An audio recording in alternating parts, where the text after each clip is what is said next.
शुभ संध्या मित्रों। मैं नंदिनी श्रीवास्तव गाजियाबाद से आज आप सबके बीच फिर उसी कार्यक्रम के साथ, आपकी बात नंदिनी के साथ। दोस्तों, मेरे ही गीत का मुखड़ा है, मेरे द्वारा ही सृजित गीत का एक मुखड़ा है कि कितने दिन और कितनी रातें जाग जाग कर बीत रहे, तब जाकर कुछ दोहे मुक्तक, छंद गजल और गीत कहे। तो आज 3 ऐसे मेहमानों से हम आपको मिलवाने वाले हैं, 3 ऐसे गीतकारों से हम आपको मिलवाने वाले हैं जो कि ना सिर्फ अपने शहर, अपने जिला, अपने प्रदेश, अपने राज्य, अपने देश, इसकी जो बाउंड्री है, इससे निकल करके वो 7 समंदर पार तक भी भारत के हिंदी गीतों, हिंदी भाषा के गीतों का परचम लहरा रहे हैं। बहुत सारी राष्ट्रीय और अंतरराष्ट्रीय यादें उन सबके साथ जुड़ी हुई हैं।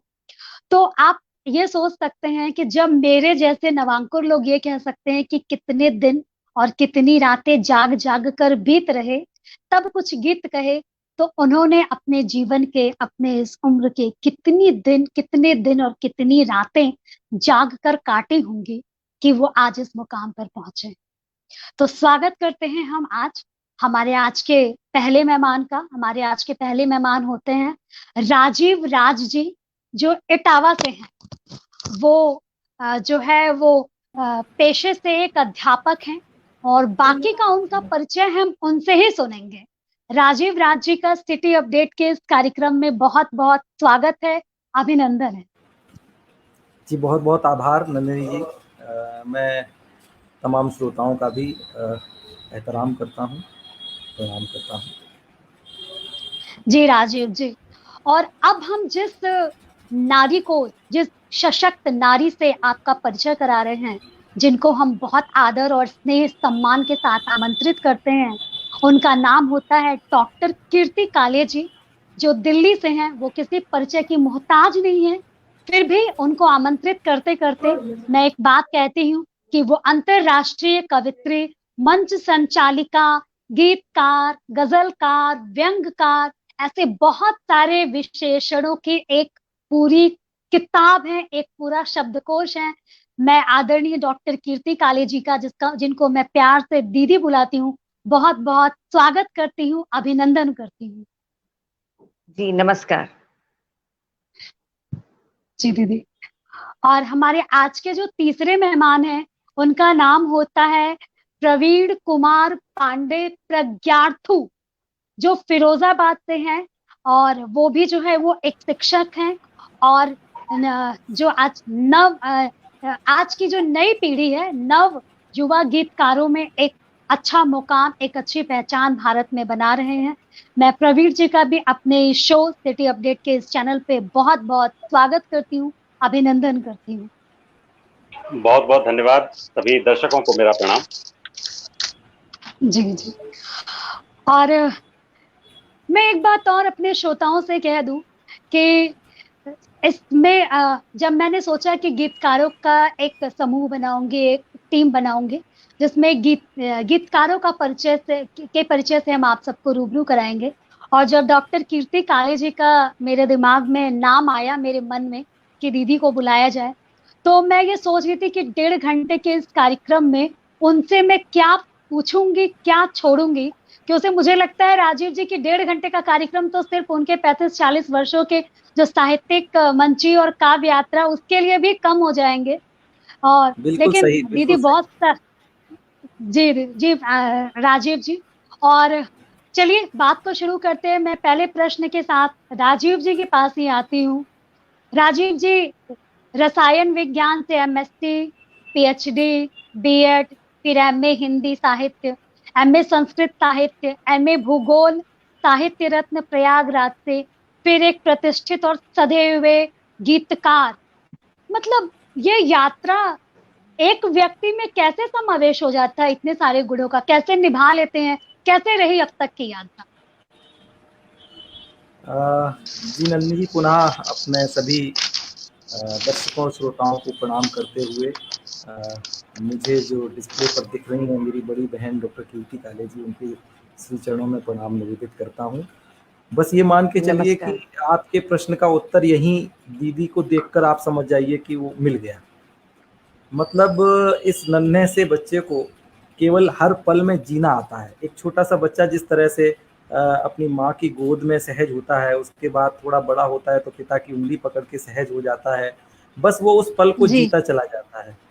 तो अपनी इस जी जीवन यात्रा में मैंने हर पल को जो दायित्व दिया गया, उस दायित्व को, चाहे वो पिता के द्वारा शिक्षा की वो रहा हो कि तुम्हें अमुक विषय में अमुक विद्यालय में पढ़ना है, उन चीज़ों को बस ठीक से करते चले गए, एंजॉय करते चले गए। बाद में दीदी जैसे लोग, तमाम साहित्यिक लोगों ने आशीर्वाद देना शुरू किया, तो उनकी उंगली थाम कर यहाँ तक पहुँच गए।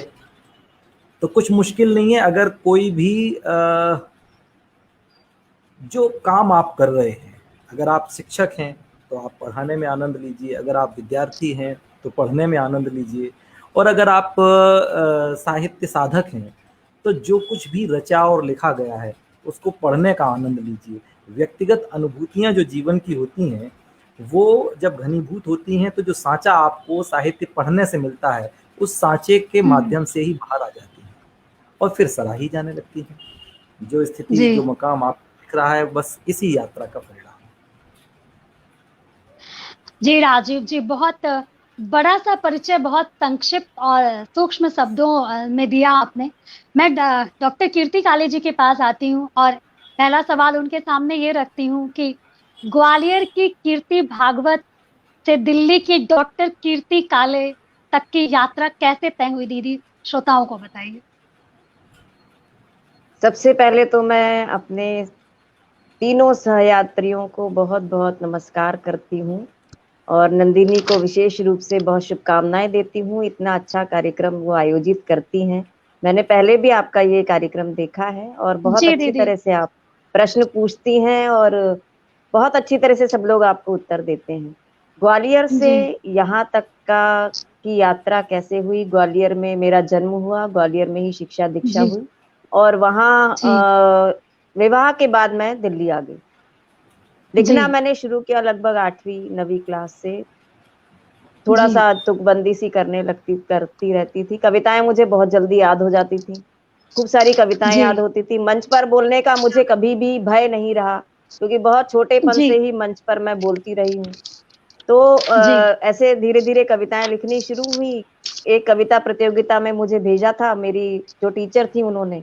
मैं तब ऐसी कोई अच्छा कविताएं बहुत विशेष नहीं लिखती थी जो किसी प्रतियोगिता में भाग लेकर मुझे लगता था कि मैं किसी प्रतियोगिता में भाग ले सकती हूँ, लेकिन उन्होंने बिना मुझसे पूछे मेरा नाम दे दिया प्रतियोगिता में और मुझे जबरदस्ती भेजा कि नहीं जाओ। अच्छा और मुझे हमें पूरा विश्वास है कि आपको प्राइज मिलेगा, पुरस्कार मिलेगा। अच्छा और एक विषय दिया जी गया था संचयिका नाम से, जो बच्चों की बैंक चलती थी। अच्छा तो मैं बच्चों की जी बैंक पर उसी समय मैंने 2 घंटे बैठकर एक कविता लिखी कि संचयिका में जमा किए राखी पर जो मिले कभी संचय, पापा ने जो दिए कभी संचयिका में जमा किए अपने पैसे, मैंने सभी इस तरह की कोई कविता लिखी और वहां जाकर जी मैंने जी सुनाई। और मैं ही जानती हूँ कि उस समय मैं कभी मंच पर बोलने से नहीं डरी, लेकिन उस दिन मैं बहुत डर रही थी मंच पर बोलने डर से। रही थी। लेकिन श्रोताओं को पता नहीं चलने दिया कि मैं डर रही हूँ। डर रही हूँ। और और पता नहीं क्या चमत्कार हुआ कि मुझे प्रथम पुरस्कार उसमें मिला। अरे इस वाह। तरह से धीरे प्रोत्साहन मुझे मिलता चला गया। ग्वालियर का बहुत अच्छा वातावरण था। हिंदी साहित्य हाँ सम्मेलन और हिंदी साहित्य सभा की बहुत अच्छी गोष्ठियां होती थी। श्री मुकुट बिहारी जी सरोज जी, श्री हाँ और बहुत सारे लोग थे। माधुरी शुक्ला जी थी, अन्नपूर्णा भदौरिया जी जी थी, वीरेंद्र मिश्र हम्म जी भी आया करते थे, श्री जहीर कुरैशी जी हम्म थे। इन लोगों के साथ में रहते हुए धीरे धीरे धीरे हम्म धीरे परिमार्जित होती गई कविता।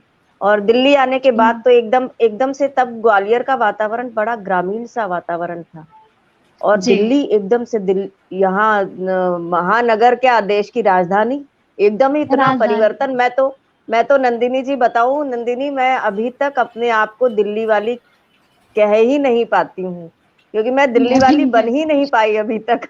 हाँ मेरे मन में हमेशा ग्वालियर रचा बसा रहता है और उसी तरह से मैं व्यवहार करती हूँ। बहुत जोड़ तोड़ जैसी सही बात। स्थितियां मुझे आती नहीं है, जैसे कि दिल्ली में बहुत नाप तोल कर चला जाता है। हाँ। बहुत सारे लोग हैं जो चलते हैं, लेकिन मुझे अभी तक दिल्ली जैसा रहना नहीं आया।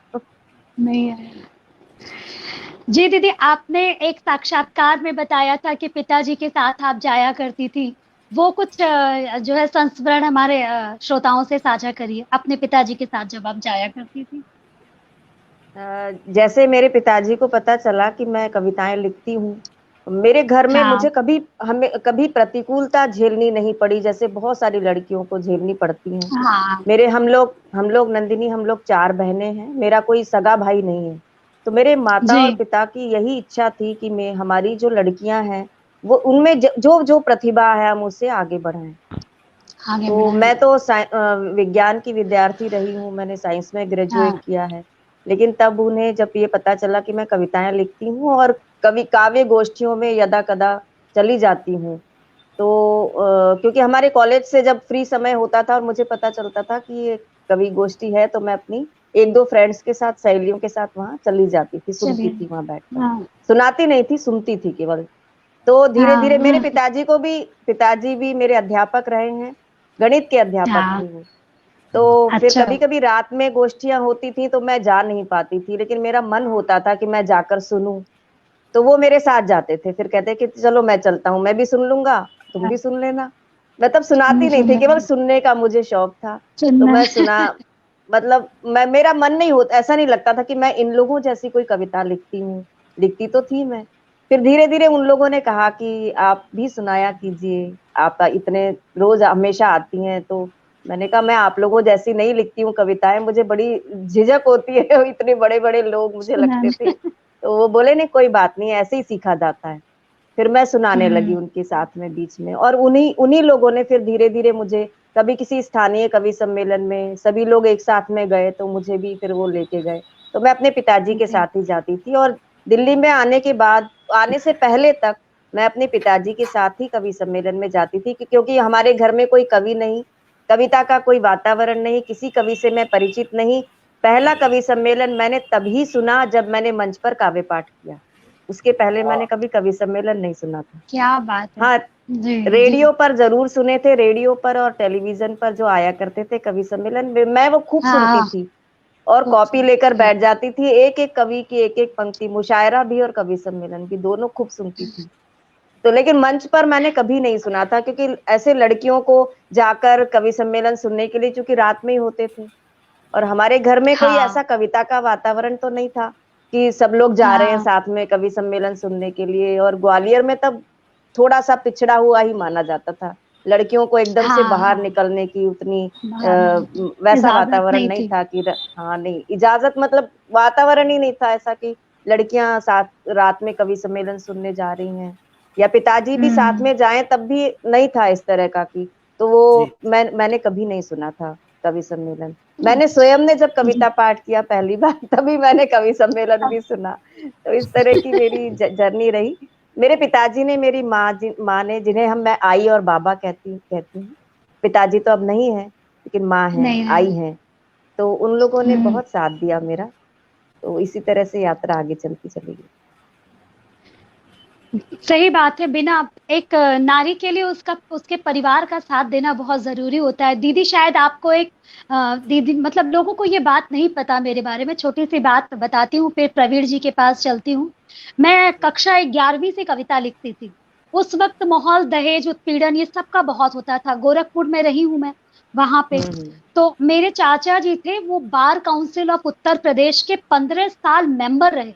और हम्म। गोरखपुर तो फिराक गोरखपुरी की भूमि, बहुत जी। साहित्यिक ऊर्जा, बहुत टाउन हॉल में खूब कवि सम्मेलन होते थे। तो चाचा के साथ साइकिल पे पीछे बैठ के मैं सुनने जाती। हम्म। तो एक बार मैंने चाचा से कहा, सिविल कोर्ट ने एक कार्यक्रम अरेंज कराया, तो मैंने चाचा से कहा, चाचा हम भोजपुरी में बात करते थे, ए चाचा हम्म। हमरो नाम दे दा, हमहू पढ़ब कविता, देखा लिखले वाली बहुत बढ़िया कविता। वाह वाह वाह। मेरी बहुत। मेरी दादी कहती थी कि मेरे घर ज्वाइंट परिवार था, दादी का पूरा होल्ड था घर पे।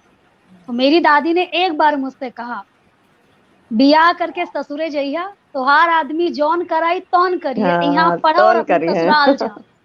हाँ, उसके बाद से वो डायरी बंद हो गई। और फिर शादी के बाद मैंने हर्ष को बताया, प्रेम विवाह किया, तो वो और अच्छा रहा मेरे लिए।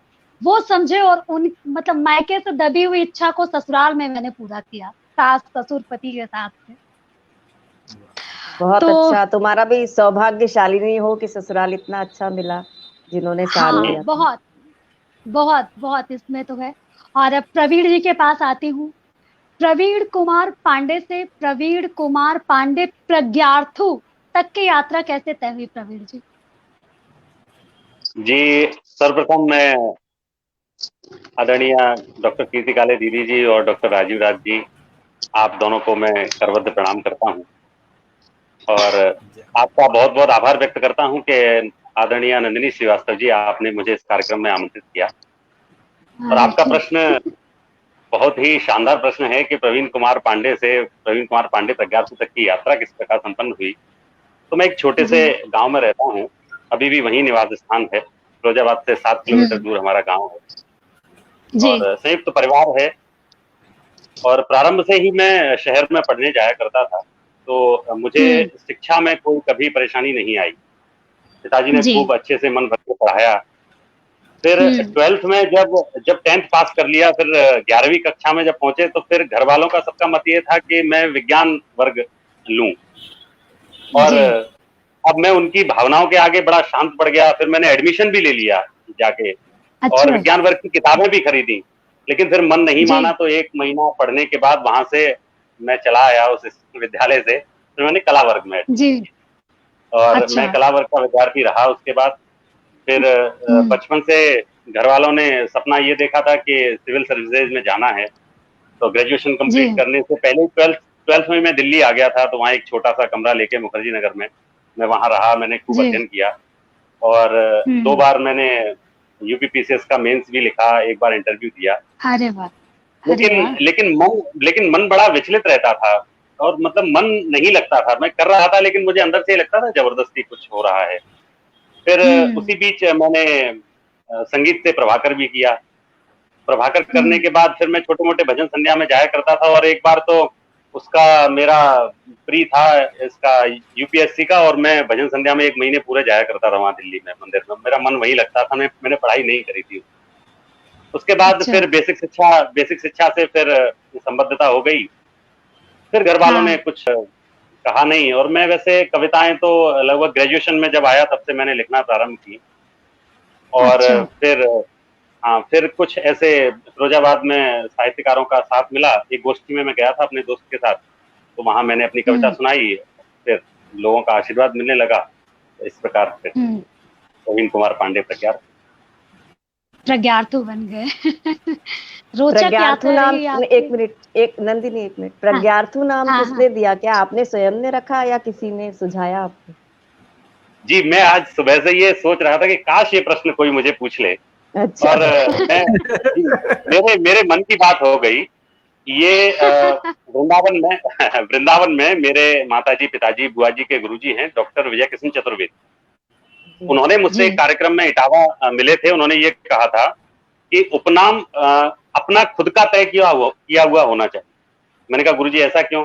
उन्होंने कहा कि उससे फिर बेहद लगाव रहता है आदमी को, किसी दूसरे का दिया हुआ नहीं होना चाहिए।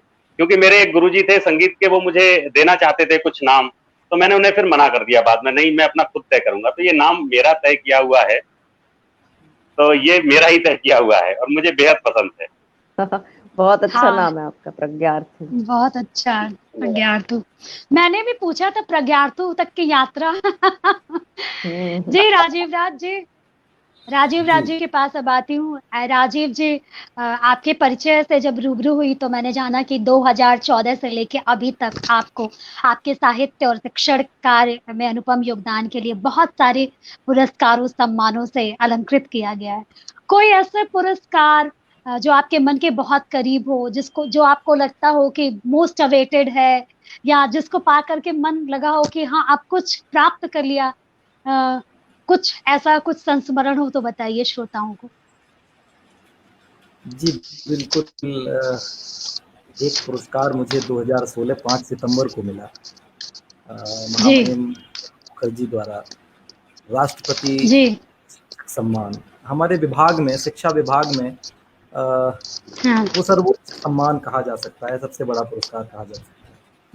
मैं बहुत हम्म, छोटा था तब से हमारे पिताजी शिक्षक भी हैं, साहित्यकार भी हैं, और मैंने उनको समाज के प्रति अपने दायित्व का निर्वाह हम्म, करते हुए जिस तरह से देखा है, एक ग्रामीण अंचल में जहाँ मैं रहता हूँ वहाँ से हम्म, 14 किलोमीटर दूर 2 नदियों को पार हम्म, करके उनका कॉलेज, हालांकि इन दिनों तो वहाँ जी, रास्ते हो गए, लेकिन मैं 10th भी हम्म, वहीं से किया था। तब तक मुझे वो दिन याद है कि हम्म, एक नदी पे पुल बन गया था और एक नदी पे पुल नहीं बना था, तो बरसात के दिनों में लगभग 1-1.5 महीने हमको घर पे ही रखा जाए, हम्म, पर से होके निकलते हैं तो कोई दिक्कत ना हो जाए। हम्म, एक घटना ऐसी घटी भी थी, स्कूटर अच्छा, जब नाव पर रखे गए तो वो नाव थोड़ी सी हम्म, हिली और स्कूटर स्टैंड से उतर गया और हम सब लोग नदी में। हाँ, तो उस अरे समय फिर बाप रे, पापा ने हमें निकाला तो किसी न किसी। भयंकर, ओ तो माय ऐसी गॉड, परिस्थितियों में जिस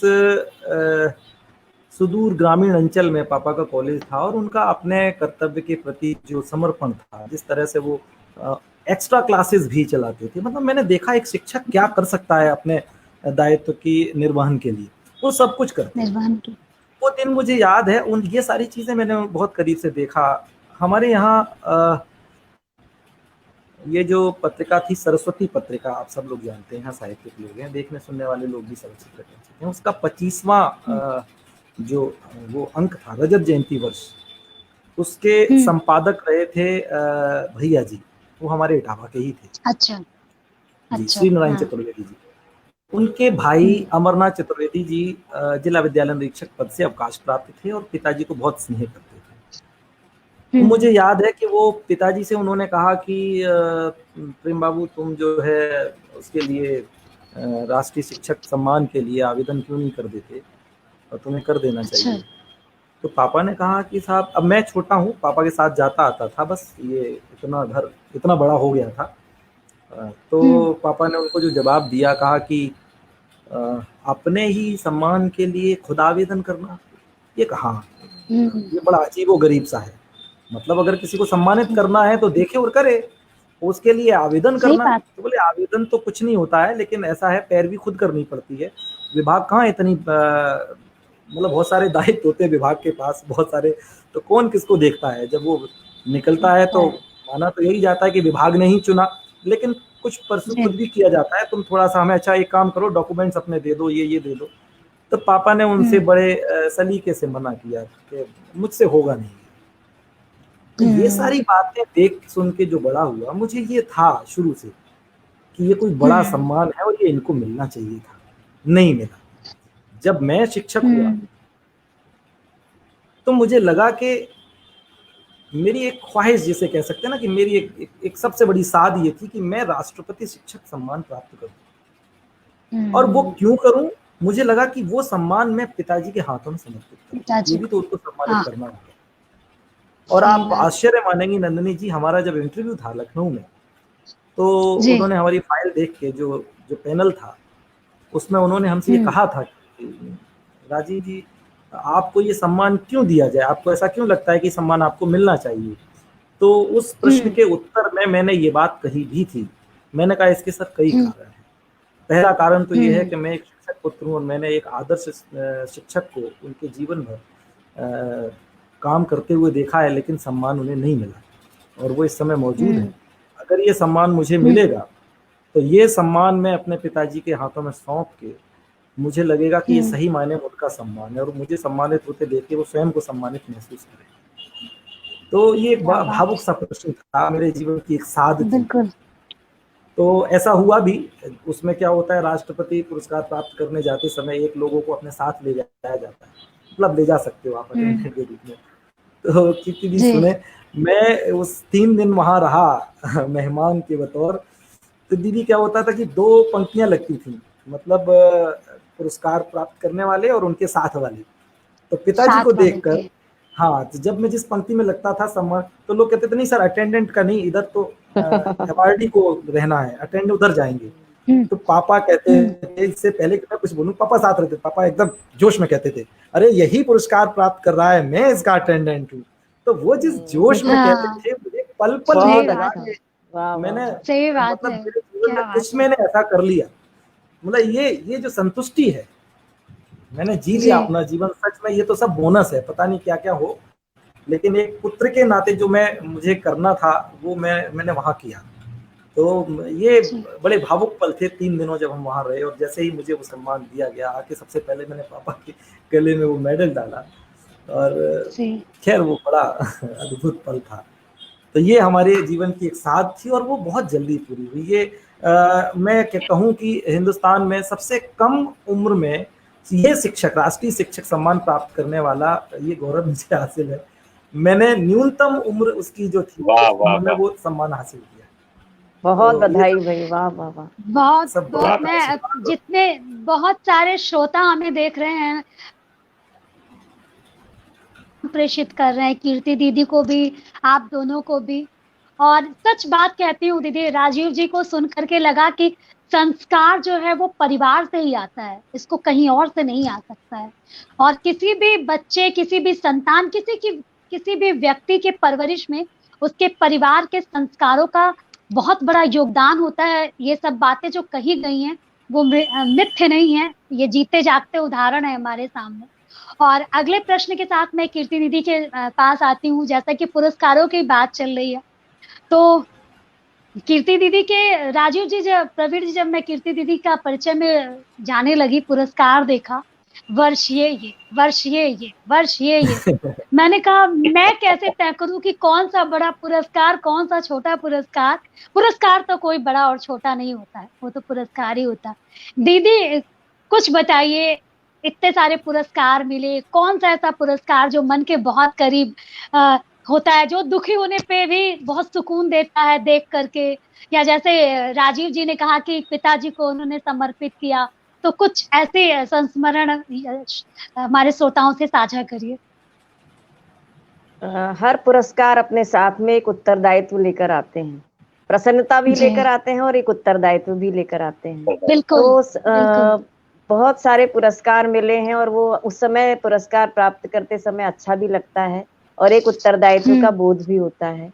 लेकिन जो श्रोताओं के सामने जब हम कविता पाठ करते हैं और श्रोताओं की एक खुलकर वाह मिलती है, सबसे बड़ा पुरस्कार मुझे वही लगता है। क्या बात है, क्या क्या बात है, बात है। वाह वाह मंच वाह। पर क्या जो भी लोग बात है कविता दीदी। सुनाते हैं इस बात को बहुत अच्छी तरह से अनुभव करते हैं कि जिस समय हम कुछ बहुत मन से सुना रहे होते हैं और बहुत अच्छे गुणी श्रोता के अगर मुंह से वाह निकल जाती है, तो वो हमारे लिए सबसे हाँ, बड़ा पुरस्कार होता है। और इसी तरह बिल्कुल। से इसी तरह से जब हम अपने लोग होते हैं हमारे साथ में, अपने लोग मतलब अगर हम, मेरे साथ में मेरे बाबा हैं, वो हमेशा जाते थे कवि सम्मेलन में, और किसी दिन मैंने अच्छा सुना दिया और उन्होंने कह दिया आज तुमने बहुत अच्छा सुनाया, बस मेरे लिए वो पुरस्कार सबसे अच्छा रहता था। पुरस्कार अच्छा। वो बात मेरे लिए इतनी मन को लगती थी कि अब मैं इनसे हमेशा क्योंकि वो तारीफ बहुत कम करते थे मतलब लोगों के सामने तो तारीफ करते थे, लेकिन मेरे सामने मेरी तारीफ, एक घर का संस्कार ही कुछ इस तरह से था कि एक तो अपने मुंह से अपनी तारीफ कभी नहीं करनी, घर पे यही सिखाया था, और अपने हाँ, बच्चों की सही तारीफ बात। भी बच्चों के सामने नहीं करनी, दूसरों से तो नहीं कहना करनी। बहुत अलग बात है, लेकिन उनके सामने कभी ये नहीं कहना कि बहुत अच्छा, खूब बहुत ही कुछ ज्यादा अच्छा हो, तभी कहो। हाँ, तो इस तरह से तभी जब उनके कहो। मुंह से एक वाह निकल जाती थी, या कभी वो कह देते थे कि हाँ आज तुमने बहुत अच्छा सुनाया, तो वो मेरे लिए सबसे बड़ा पुरस्कार होता था। पुरस्कार तो होता इसी था। तरह, हाँ, और एक बार उन्होंने मुझे ये कहा था कि ये कविताएं तो मैंने कभी तुम्हारी सुनी नहीं, ये क्यों सुना दी, हाँ। ये कोई हाँ। अच्छी नहीं है। तो अच्छा। हाँ, तो मेरे मन में बड़ा ये आया कि श्रोताओं ने तो बहुत तारीफ की इन कविताओं के ऊपर, और पापा कह रहे हैं कि ये कविताएं अच्छी नहीं है, अच्छी तो नहीं। मैं नहीं सुनाऊंगी आगे से, अच्छी नहीं है तो, लेकिन मुझे लगता है कि ये कविताएं अच्छी हैं। तो और श्रोताओं ने भी बहुत तारीफ की, लेकिन मैंने कभी सुनाई नहीं। जब पापा ने ये कह दिया कि ये तो कभी नहीं सुनी मैंने, और ये कौन सी कविता सुना दी, ये तो कोई अच्छी नहीं है, तो मैंने नहीं सुनाई।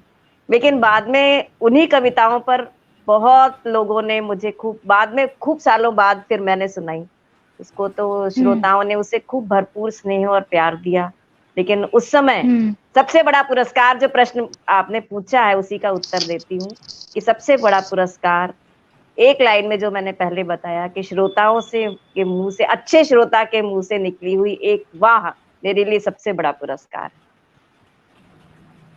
मुझे लगता है कि जो श्रोता आपको सुन रहे होंगे या अभी देख रहे हैं या जो सुनते हैं, ये सच में ये शब्द, ये वाक्य सुन के राजीव जी, प्रवीण जी, वो भी बहुत अ, खुश हुए होंगे कि मतलब ऐसी भी एक कवित्री हैं जिनके मन में ये सब बात है कि श्रोताओं के वाह, श्रोताओं की तालियों पे वो अपना, अपनी उपलब्धि, अपना पुरस्कार मानती हैं। मैं आपको दीदी जी बताती हूँ, बिल्कुल। हाँ, मेरी मेरी जब नंदिनी, यात्रा एक एक शुरू एक हुई। बात मैं एक बात मैं टोकती हूँ। श्रोताओं हाँ की तालियां हाँ। और श्रोताओं की वाह नहीं, गुणी श्रोताओं हम्म, की तालियां और गुणी ग्रोन श्रोताओं की वाह। गुनी।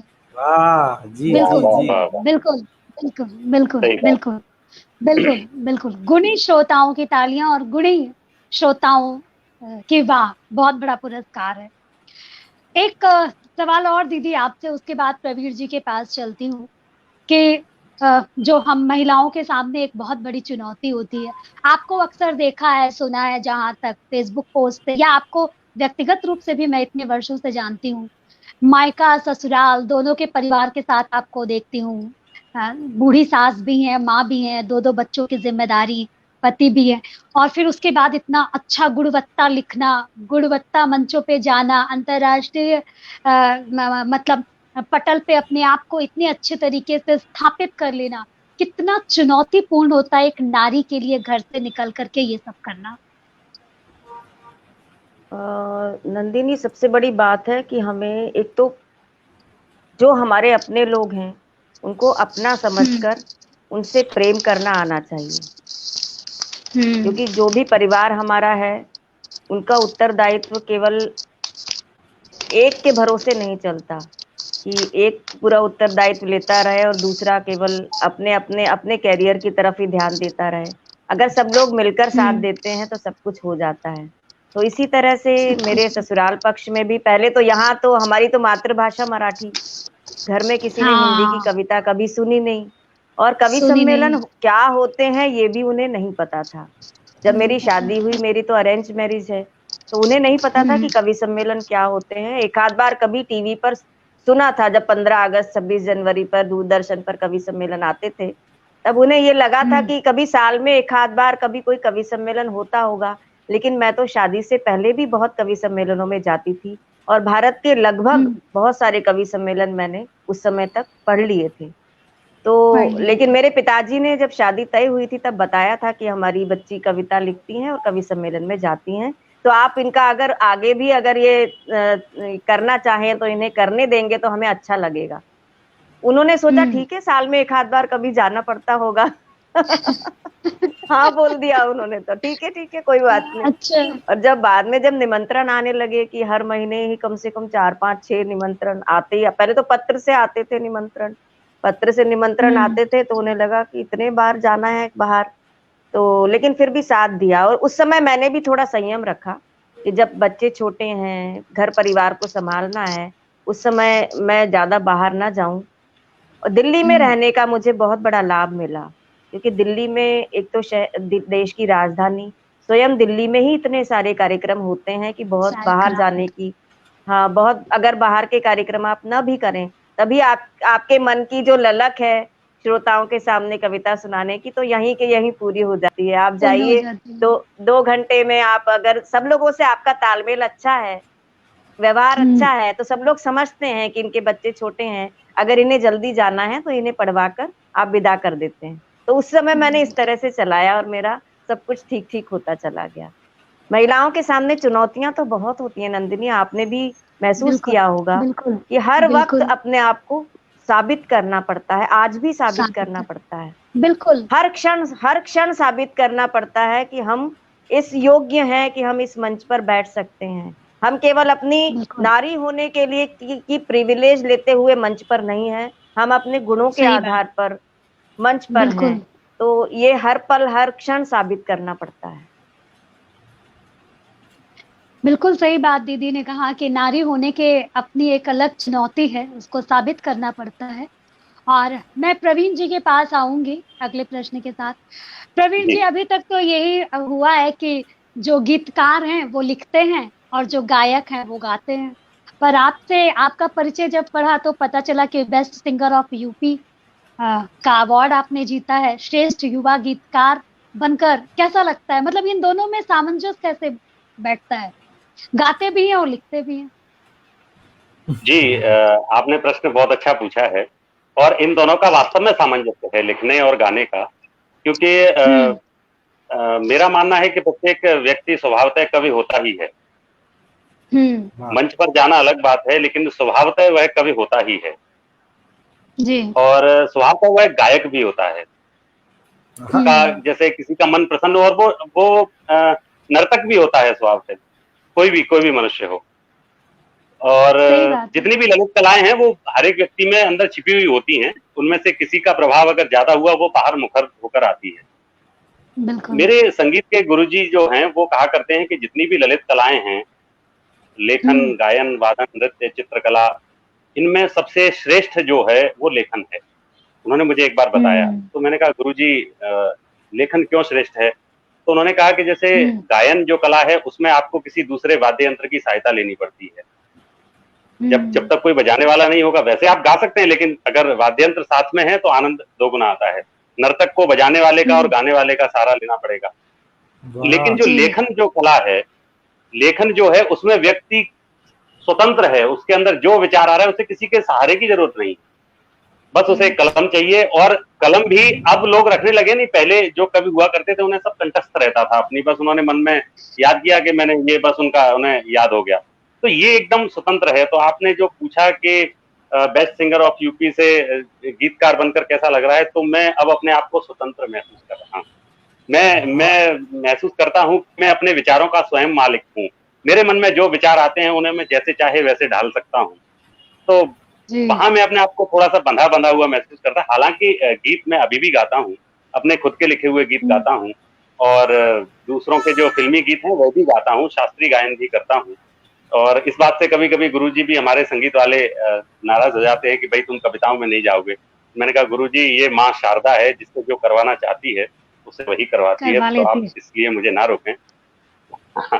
तो मेरा मन वहां कहीं नहीं लगा, सिर्फ लेखन में बहुत अच्छा लगता है। तो बहुत स्वतंत्र फील करता हूं मैं अपने आप को, बिल्कुल एकदम स्वतंत्रता महसूस होती है, आनंद आता है। ऐसा ही कुछ तो नीरज जी भी कह गए, दीदी राजीव जी, आत्मा के सौंदर्य का शब्द रूप है काव्य, मानव होना भाग्य, कवि होना सौभाग्य। बिल्कुल ऐसा ही कुछ कह जी राजीव जी आपके हैं। और दीदी ने तो मतलब वक्त नहीं है कि इतने सारे प्रश्न मैंने दीदी के लिए, आप सबके लिए बनाए हैं। दीदी की जो पीएचडी है वो भी तो गीत पे ही है दीदी। हाँ, नवगीत पर मैंने पीएचडी किया है और मुझसे पहले हाँ, हिंदी नवगीत में सामाजिक यथार्थ की अभिव्यंजना, ये मेरा टॉपिक था। तो नवगीत पर शोध करते हुए तो उस समय मैंने नवगीत भी बहुत लिखे और मुझसे पहले 3 ही पीएचडी हुई हैं नवगीत पर, उसके बाद तो काफी हुई। तो नवगीत पर पीएचडी करने का मेरे मन में विचार ऐसे आया कि मैं जब बीएससी के बाद मैंने एमए हिंदी किया, हिंदी के बाद पीएचडी किया, तो मैं ये देखती थी कि इतने सारे गीत प्रकाशित होते हैं पत्रिकाओं में, इतने सारे गीत तो हम दूरदर्शन के कवि सम्मेलनों में सुनते हैं, लेकिन उसका कहीं कोई उल्लेख नहीं होता है। जो हमें एमए में पढ़ाया गया उसमें नवगीत कुछ था ही नहीं। उसमें तो आगे जी के बाद हमारी जो भी अध्यापिकाएं थी, अध्यापक थे, कहते थे अब आप अपने आप पढ़ लीजिए, आगे का पढ़ाते ही नहीं थे वो, कहते थे अपने आप पढ़ लीजिए।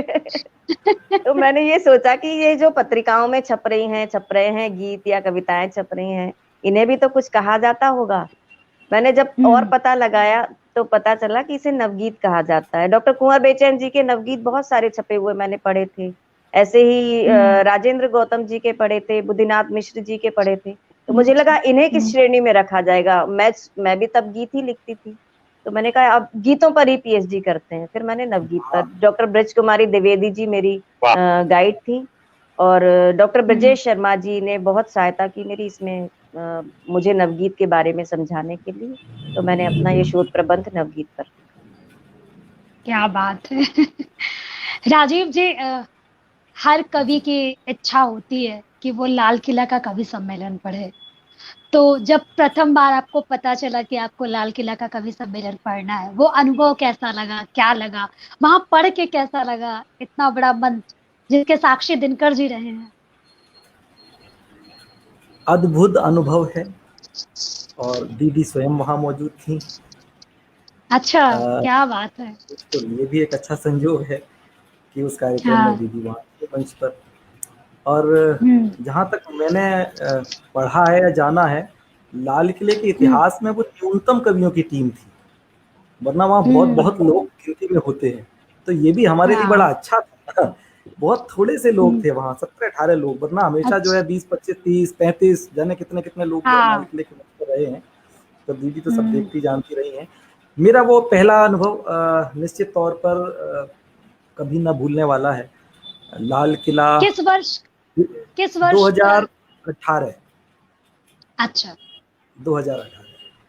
तो दिल्ली वालों के लिए लाल किला होता होगा और कवि सम्मेलनों से थोड़ा सा अलग मान लेते हैं, लेकिन कम से कम हम तो ये जानते हैं कि हम इटावा उत्तर प्रदेश से, तो हम लोग तो लाल किले का मतलब होता है, जैसे मैंने कहा कि शिक्षक के रूप में राष्ट्रपति भवन तक पहुंच जाना, वो एक सर्वोच्च सम्मान होता है, उस यात्रा का एक सबसे बड़ा पड़ाव है। उसी तरह से हमारे यहाँ तो ये माना जाता है कि अगर आपने लाल किला छू लिया तो फिर कविता ठीक है, यानी कि इस क्षेत्र में एक बहुत बड़ी उपलब्धि है। तो इस लिहाज से आप समझिए कि वो मेरे लिए अविस्मरणीय था ही। और सबसे अच्छी बात ये है कि मैं थोड़ा नर्वस था और शुरुआत पहले ही क्रम पर मुझे खड़ा कर दिया गया। चौहान जी कविता संचालन कर रहे थे और उन्होंने कोई क्रम निर्धारित ही नहीं किया। ये कहा कि आज सब लोग ये मान के चलें कि किसी को भी किसी भी क्रम पर पढ़ाया जाएगा। दीदी को याद होगा ये सारी बात। अब मैंने सोचा कि तो क्या गीतकार को पहले नंबर पर कौन पढ़वाता है, गीतकार कहाँ पर, तो गीतकार का नंबर आते आते आता होगा, जितना मैंने देखा सुना था उसके आधार पर। और उन्होंने जब एक और प्रयोग कह लीजिए या जो था कि दीदी की उपस्थिति के बावजूद, अनामिका जी थी, डॉक्टर कविता किरण जी थी, इन तीनों लोगों की उपस्थिति के बावजूद सरस्वती वंदना करवाई हमारे प्रियांशु से, प्रियांशु गजेंद्र। तो मैंने कहा अब जब इनसे वंदना करा लिए तो अब तो जरूर थोड़ा सा माहौल बीच में हल्का सा होगा। और वो वंदना जैसे ही करके हटे और उन्होंने मुझे प्रस्तुत कर दिया। तो लाल किले का दबाव दिमाग पर था ही। शुरुआत में मुझे लगा कि थोड़ा सा मैं नर्वस हूँ, लेकिन क्या ऑडियंस होती है, क्या दर्शक होते हैं, चुने हुए लोग जो लाल किले के कार्यक्रम को सुनने की मनाए स्थिति लेकर जाते हैं, अद्भुत श्रोता। और जिस तरह से उन्होंने मुझे स्नेह दिया और गीत को जिस तरह से उठाया है, आप ये समझिए जिसे पलकों पर रखना कहते हैं, इस तरह से गीत को सुना गया। तो निश्चित तौर पर हमारी काव्य यात्रा में वैसे तो कोई भी अभी हमारी उम्र के लिहाज से आप कह लीजिए कि लक्ष्य बहुत दूर है, लेकिन सबसे अच्छी बात यह है, चाहे वो बतौर शिक्षक उसकी यात्रा हो, शिक्षक के दायित्व की, चाहे एक साहित्य साधक के रूप में हमारी साहित्य साधना का पथ हो, लक्ष्य अभी बहुत दूर है। लेकिन मेरे साथ जो सबसे बेहतर बात है नंदिनी जी, वो ये है कि मुझे जैसे कभी आप वैष्णो देवी की यात्रा पर गए हों या कोई भी लंबी तीर्थ यात्रा की हो जो दुरूह और दुष्कर होती है, जिस पर बड़ा मुश्किल होती है चलना, या तो आपने देखा होगा कि वो भंडारे लगे होते हैं, कहीं प्याऊ लगे होते हैं, कहीं कुछ तो वो थकान जैसे दूर हो जाती है और फिर से एक नई स्फूर्ति के साथ बाकी की यात्रा के लिए मन तैयार हो जाता है। इस तरह से मैं ये कहूंगा कि मुझे हर यात्रा में, हमारी साहित्यिक यात्रा में भी इसी तरह के छोटे छोटे प्रसाद मुझे माँ की तरफ से मिलते रहे। उनमें से ही एक बहुत मीठा सा प्रसाद, कभी न भूलने वाला प्रसाद लाल किले का आमंत्रण था। तो इस तरह के जो प्रसाद हैं वो मिलते रहेंगे और ये यात्रा चलती रहेगी, जहां तक प्रभु ले जाएंगे वहां तक पहुंचूंगा। नहीं, बहुत। और इतने कम उम्र में दीदी जो है शिक्षक का राष्ट्रपति पुरस्कार प्राप्त करना, लाल किले से पढ़ना और इतना गुणवत्ता लेखन सृजन, ये अपने आप में माँ शारदे का वरदान ही और निश्चित ही है। जब इसको पड़ाव मान रहे, प्रसाद मान रहे, तो प्रसाद ग्रहण करने के बाद वाणी भी मीठी हो जाती है और अंदर के जितने वायरस हैं वो भी सनातन धर्म के अनुसार खत्म ही हो जाते हैं। तो सब अच्छा ही अच्छा होगा। इसमें नंदिनी वायरस का तो नाम ही मत लो अभी नंदिनी आप। इसमें नंदिनी वायरस की वजह से जो मैंने प्रसाद कहे उसमें ये भी मान लीजिए कि एक और नेमत मुझे ऊपर वाले की मिली हुई है, और दीदी साक्षी है, हिंदुस्तान का कोई भी बड़ा रचनाकार कोई भी सिद्ध पुरुष या सिद्ध कवित्री या सिद्ध साधिका, मतलब मैं जिनके भी सानिध्य में आया हूँ या मेरी जिनके सानिध्य में बैठने की तमन्ना थी, उनका दोनों हाथ से मुझे आशीर्वाद और स्नेह मिलता है। और ये एक बड़ी बात है। बड़े लोग, मतलब आपकी ख्वाहिश हो कि आप उनके साथ, तो वो आपको आपके नाम से पहचानने लगे, आपको स्नेह करें, आपको अच्छा बुरा बताएं, तो ये भी एक बड़ी बात है। यहाँ तक पहुंचने में इसका भी एक बड़ा योगदान है कि मुझे ये भी भरपूर मिला है, बड़ों का लाड़ बहुत मिला है। बिल्कुल सही बात है। और राजीव जी, मैं आपको बताऊं, इस मामले में मैं तो अभी, मुझे लग रहा है 5 वर्ष हुए मुझे पुनर्लिखना शुरू करने में और सीखने में और इसमें होने में, लेकिन इसका मुझे भी फल है कि आज कीर्ति दीदी हैं, वो मुझे भी मिला, सबका प्यार बहुत मिलता है, आशीर्वाद बहुत मिलता है। तो मुझे दीदी, मेरी माँ एक बात हमेशा कहा करती थी, अब तो खैर दोनों नहीं है दुनिया में, कि मुझे घर पे प्यार से ममता बुलाते हैं, कि ममता, जो तुम्हारे जीवन की सफलता, तुम इससे मत काउंट करना कि तुमने कितने एसेट्स बनाए हैं, ये तुम्हारी जीवन में सफलता का मायने नहीं है, कितने रिश्ते तुमने कमाए हैं और उन्हें अपने मुट्ठी में, अपने व्यवहार से बना रखा है, यही तुम्हारे जीवन की उपलब्धि है। बहुत अच्छी वो सीख चली दी गई।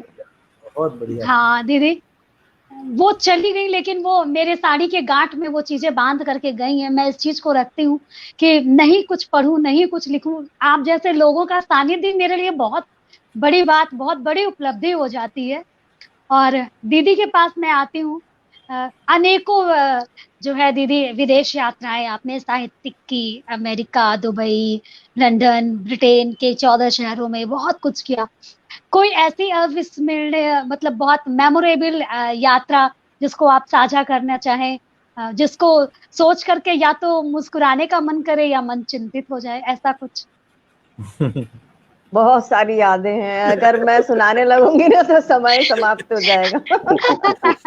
फिर भी दीदी कोई एक तो थोड़ा सा एक यात्रा मैं विदेश की नहीं सुनाती हूँ, विदेशों में मैं बहुत देशों में गई हूँ, जैसे कि गिनाया तुमने। दो संस्मरण मैं सुनाऊंगी, बहुत छोटे छोटे में सुनाऊंगी। एक तो ये है कि एक वो यात्रा विदेश की नहीं थी, वो यहीं के अपने देश की यात्रा थी। सबसे पहली बार मैं अकेले गई थी, जब किसी कवि सम्मेलन में अकेले गई, और वो मेरे लिए किसी बहुत बड़ी यात्रा से कम नहीं था, क्योंकि शादी से पहले मेरे पिताजी साथ में जाते थे, और शादी के बाद कुछ दिनों तक मेरे श्रीमान जी, श्रीकांत जी मेरे साथ में गए, कुछ मतलब कुछ साल नहीं, कुछ दिनों तक, क्योंकि मुझे कुछ पता ही नहीं था कैसे ट्रेन में जाते थे पिताजी के साथ, तो पिताजी सब करते थे, टिकट भी बनाते थे, ये भी करते थे, साथ में जाते थे, उतरना है, आ गया स्टेशन, उतर लो, मैं कभी ध्यान नहीं देती थी।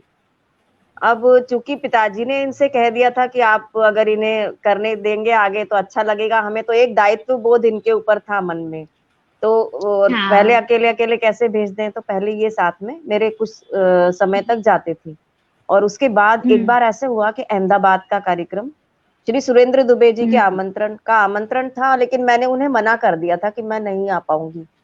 तो उन्होंने एकदम से रात में फोन किया, अगले दिन कवि सम्मेलन था, कि नहीं आपको तो आना ही है, आपका नाम कार्ड में छपा हुआ है। एकदम से वो बोलते भी बड़े तेज तेज थे आपका नाम कार्ड में छपा है। मैंने कहा मैंने तो आपसे मना कर दिया था। बोले नहीं कहाँ मना कर दिया था, कोई मना नहीं कर दिया था, आप आना है आपको। मैंने कहा कल कवि सम्मेलन है, आज मैं कैसे आ जाऊंगी, अभी तो, तब फ्लाइट की तो सोचते ही नहीं थे हम, ट्रेन से ही जाते थे, और वो भी स्लीपर क्लास में, एसी में कभी बैठ के नहीं जाते थे। और अब तो ये बड़े बड़े जो ख्वाब आ जाते हैं ना सब लोगों के, अच्छा है बड़े बड़े ख्वाब आए, लेकिन थोड़ा जमीनी हकीकत से भी जुड़े रहे सब लोग तो अच्छा लगता है। बिल्कुल। तो क्या हुआ कि वो बोले नहीं फटाफट टिकट कराओ फ्लाइट का, अहमदाबाद की फ्लाइट है सुबह सुबह 5:30 बजे, टिकट कराओ और आपको तो आना है कल की कवि सम्मेलन में। मैंने कहा फ्लाइट का टिकट कराऊं, मैंने कभी फ्लाइट में बैठी नहीं तो वो फिर इन्होंने, तब मतलब घर में हमारे कंप्यूटर भी नहीं था, नए नए हम लोग दिल्ली में शिफ्ट हुए थे, श्रीकांत जी भी तब साल भर ही हुआ था दिल्ली में शिफ्ट होकर, पहले भुवनेश्वर रहते थे, तो हम लोगों के पास तो इतने साधन भी नहीं थे कुछ। तो मैंने कहा ये तो कह रहे हैं कि फ्लाइट का टिकट कराओ, तो श्रीकांत जी बोले चलो ठीक है देखते हैं, फ्लाइट का टिकट कराए। टिकट तो वहीं जाकर लिया हमने टिकट, तो पहले ऐसे नहीं कंप्यूटर पे नहीं टिकट बुक होते थे, काउंटर पे एयरपोर्ट जाकर ही टिकट। और जनवरी का महीना, दिल्ली में इतना कोहरा, सुबह सुबह 4 बजे हम लोग ऑटो से निकले और बिल्कुल एक कदम चल रहा था ऑटो। वहाँ जैसे तैसे एयरपोर्ट पर पहुंचे। पहली बार तो एयरपोर्ट देखा मैंने। वहां जाकर लोग flight late late late late, हमें नहीं पता था कि फ्लाइटें भी लेट होती हैं। ट्रेन तो लेट है बहुत सुनी ट्रेन तो बहुत लेट लेट होती थी, कोहरे में पता था, लेकिन फ्लाइट भी लेट होती है। फिर सुबह के गए हुए हम लोग 11 बजे अनाउंस हुआ कि अब जाएगी फ्लाइट जाएगी। और पहले टिकट मेरा हो गया, कंफर्म नहीं था टिकट भी पेंडिंग में था। और वो मुझे लगा कि ट्रेन का तो मुझे पता था कि वो तो होता है इस तरह का टिकट, फ्लाइट का भी वेटिंग में टिकट होता है, वेटिंग था। फिर वो लगा कि कंफर्म हो गया, चलो अब तो जाना है। अब वो जैसे लग रहा था अहमदाबाद की फ्लाइट की जगह में कहीं दूसरी फ्लाइट में न बैठ जाऊं दूसरे हवाई जहाज में बैठ गई तो किसी दूसरे शहर में पहुंच जाऊंगी। इतना डर मुझे लग रहा था कि कहीं ट्रेन में तो चलो फिर भी लिखा रहता है ना ऊपर कि ये कहाँ से कहाँ तक जाने वाली ट्रेन है। इतना अंदाज तो हो गया था भाई त्रिवेंद्रम जाने वाली ट्रेन है तो ये इधर से जाएगी तो ये स्टेशन आएगा बीच में, लेकिन फ्लाइट में तो ऐसा कुछ नहीं लिखा होता। फिर ऐसे घबराते घबराते मैं वो बैठ गई भैया, हवाई जहाज में बैठ गई। उन्होंने कह दिया था दुबे जी ने कि अहमदाबाद एयरपोर्ट पर आपको लेने के लिए कोई आ जाएगा। नाम भी बता दिया था, लेकिन मैं तो नाम वाम सब भूल गई इस चक्कर में। और वहां उतरी, 1-1.5 घंटे में पहुंच गए। और ट्रेन से तब तो मीटर गेज ट्रेन थी, अहमदाबाद जाने के लिए 30 घंटे लगते थे दिल्ली से अहमदाबाद। मीटर गेज की ट्रेन थी। और हवाई जहाज से तो 1.5 घंटे में पहुंच गए। मैंने कहा अरे वाह कितना बढ़िया हवाई जहाज में। अब मैं वहां उतरी, मैं वहां किसी को जानती नहीं कुछ नहीं, नीचे उतरी और फिर कोई एक सज्जन आए कि आप कीर्ति काले जी हैं? मैंने कहा हाँ हूँ। तो आपको लेने के लिए आए हैं और कार्यक्रम में हम लोग ये हैं। उन्होंने सब कुछ बताया। मेरे कान तो सब सुन रहे थे लेकिन मेरा दिमाग एकदम सुन्न हो चुका था कि मैं किसके साथ जा रही हूँ, क्या पता, मैं जानती नहीं हूँ। और मैंने अहमदाबाद तो देखा है लेकिन ट्रेन से आते हुए अहमदाबाद देखा, स्टेशन देखा, एयरपोर्ट से मैंने कुछ नहीं देखा। फिर मैं उतरी और उनके साथ गई। तब तो मोबाइल भी नहीं थे कि किसी को मोबाइल से मैं पूछताछ कर लूं, मोबाइल नहीं थे तब। अब मैं जैसे वहां पहुंची और वहां जाने के बाद मुझे अपने कवि लोग दिखे, तब मेरी जरा सांस में सांस आई कि हाँ मैं जरा ठीक जगह पर आती हूँ। वो किसी शादी का कार्यक्रम था। उसके पहले मैंने किसी शादी का में कवि सम्मेलन का कार्यक्रम नहीं किया था। तो वो खाना पीना वहां चालू था दोपहर का। बड़े आग्रह पूर्वक उन्होंने खाना वाना खिलाया। शाम को बाकायदा कवि सम्मेलन हुआ, ऐसा नहीं कि कोई खा रहा है उठ के जा रहा है शादी का कवि सम्मेलन, नहीं, बाकायदा कवि सम्मेलन था। दोनों वर वधू पक्ष के दोनों लोग आए हुए थे और कवि सम्मेलन बाकायदा स्टेज पर अच्छे से कवि सम्मेलन था। और दूसरे दिन फिर मेरा वापस आने का टिकट उन्होंने ट्रेन का मुझे दिया, क्योंकि मेरे पास तो आने का कोई टिकट नहीं था। उन्होंने कहा था कि आते समय तो फ्लाइट से आ जाओ, जाते समय का टिकट हम करा देंगे। अब वापस जाते समय का टिकट उन्होंने ट्रेन का दे दिया मुझे। अब मैंने कहा आप ट्रेन में जाऊं, ठीक है। मैं कभी अकेली ट्रेन में नहीं गई थी। अब वो बैठी बस वहां पर, मेरा जो सीट थी बस ऊपर की सीट मुझे मिली थी, ऊपर की बर्थ। मैं इतने देर तक 1-2 बार नीचे उतरी होंगी, मैं नीचे नहीं उतरी कभी। ऊपर जाकर बैठ गई, कौन कौन से स्टेशन आ रहे हैं कुछ नहीं। और दिल्ली के भी कौन कौन से स्टेशन है मुझे नहीं पता था। सराय रोहिल्ला स्टेशन नाम मैंने पहली बार सुना था। मैंने केवल नाम सुने थे। दिल्ली नई दिल्ली रेलवे स्टेशन, पुरानी दिल्ली रेलवे स्टेशन 2, और दिल्ली कैंट, बस 3। और सराय रोहिल्ला कौन सा स्टेशन है मुझे नहीं पता। अब स्टेशन आ गया। 30 घंटे ट्रेन में बैठी रही मैं, ऐसे सोचते सोचते कि पता नहीं कैसा नहीं दिल्ली निकल जाए। वैसे तो दिल्ली लास्ट स्टेशन है, इतना तो मुझे पता था। लेकिन आ गया, दूसरे स्टेशन आते गए छोटे छोटे, सब्जी मंडी। और ये मैंने कहा ये कौन सा स्टेशन आ गया, सब्जी मंडी। तो फिर सराय रोहिल्ला आ गया। मैंने कहा सराय रोहिल्ला कौन सा स्टेशन है ये दिल्ली का? सबने कहा बस ये लास्ट यही स्टेशन है, यहीं उतरना पड़ेगा सबको। अब मैं उतर गई भाई। उतरने के बाद मैंने देखा ऑटो करा, ऑटो करके मैं जैसे तैसे 3 बार तो ऑटो खराब हुआ रास्ते में। मुझे दिल्ली के भी रास्ते नहीं पता थे। पता नहीं भगवान राम राम करते हुए बैठी रही मैं ऑटो में कि ये घर ले जा रहा है या पता नहीं कहाँ ले जा रहा है। और जब तिलक नगर आया, तिलक नगर का बोर्ड देखा, अब लगा अब जैसे मैं अपने एरिया में आ गई। उसके बाद फिर मैं घर पहुंची। और जब घर पहुंची तो इनकी हालत भी ऐसी थी कि पता नहीं, इन्हें लग रहा था कि मैंने भेज तो दिया अपनी इकलौती पत्नी को, नई नवेली को, पता नहीं ठीक ठाक लौट गया। अगर ये ठीक मतलब लौट के नहीं आई, अच्छे से लौट के नहीं आई और पता नहीं कुछ हो गया, इधर उधर खो गई, इधर उधर खो गई, तो मैं अपने ससुर जी को क्या जवाब दूंगा? क्या जवाब? सही बात। तो ऐसे करके मैं आ गई, सही सलामत लौट के दिल्ली से गई थी, दिल्ली वापस आ गई। तो ये मेरी ऐसी चलिए। यात्रा थी जिसे मैं कभी नहीं भूल सकती। सच में ये बहुत रोचक और रोमांचक यात्रा रही है दीदी। आपने सराय रोहिल्ला कहा तो मुझे एक बड़ी अच्छी सी बात याद आ गई। सराय रोहिल्ला से वैष्णो देवी के लिए डायरेक्ट ट्रेन जाती है। तो 4-5 वर्ष पहले, जब 6-7 वर्ष पहले इतना ओला नहीं चलता था, तो हम लोग मतलब मैं और हर्ष जो है वो हमेशा हर वर्ष वैष्णो देवी जाते हैं। तो हर्ष ने बोला कि सराय रोहिल्ला से नंदिनी ट्रेन है इस बार की, और तुम ऑटो से बेटी को लेके सराय रोहिल्ला आ जाना, मैं ऑफिस से सीधे आऊंगा। 7:30 की सराय ट्रेन। रोहिल्ला बड़ा खतरनाक है।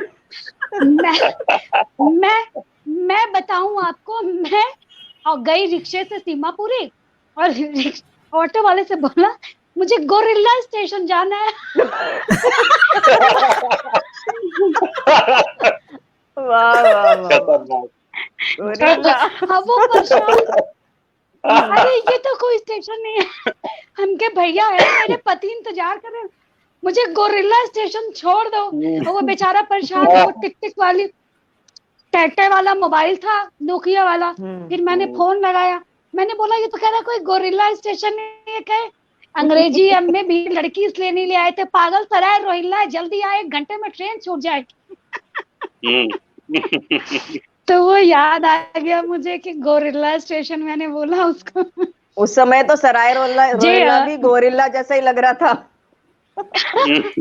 अभी भी है, अभी भी है। वो अजीब सा है, अभी भी ऐसा ही है, उजाड़ सा।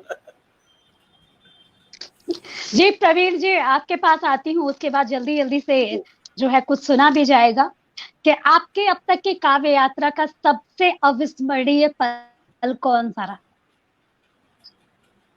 जी, मेरी काव्य यात्रा का अब तक का सबसे अविस्मरणीय पल आप पूछ रही हैं। तो एक बार डॉक्टर विष्णु सक्सेना जी, एक कार्यक्रम उन्होंने प्रारंभ किया था कौपल नाम से। उसका पहला ही सीजन प्रारंभ हुआ था, तो अचानक से मैं से घूमते फिरते मुझे नेट पे मिल गया।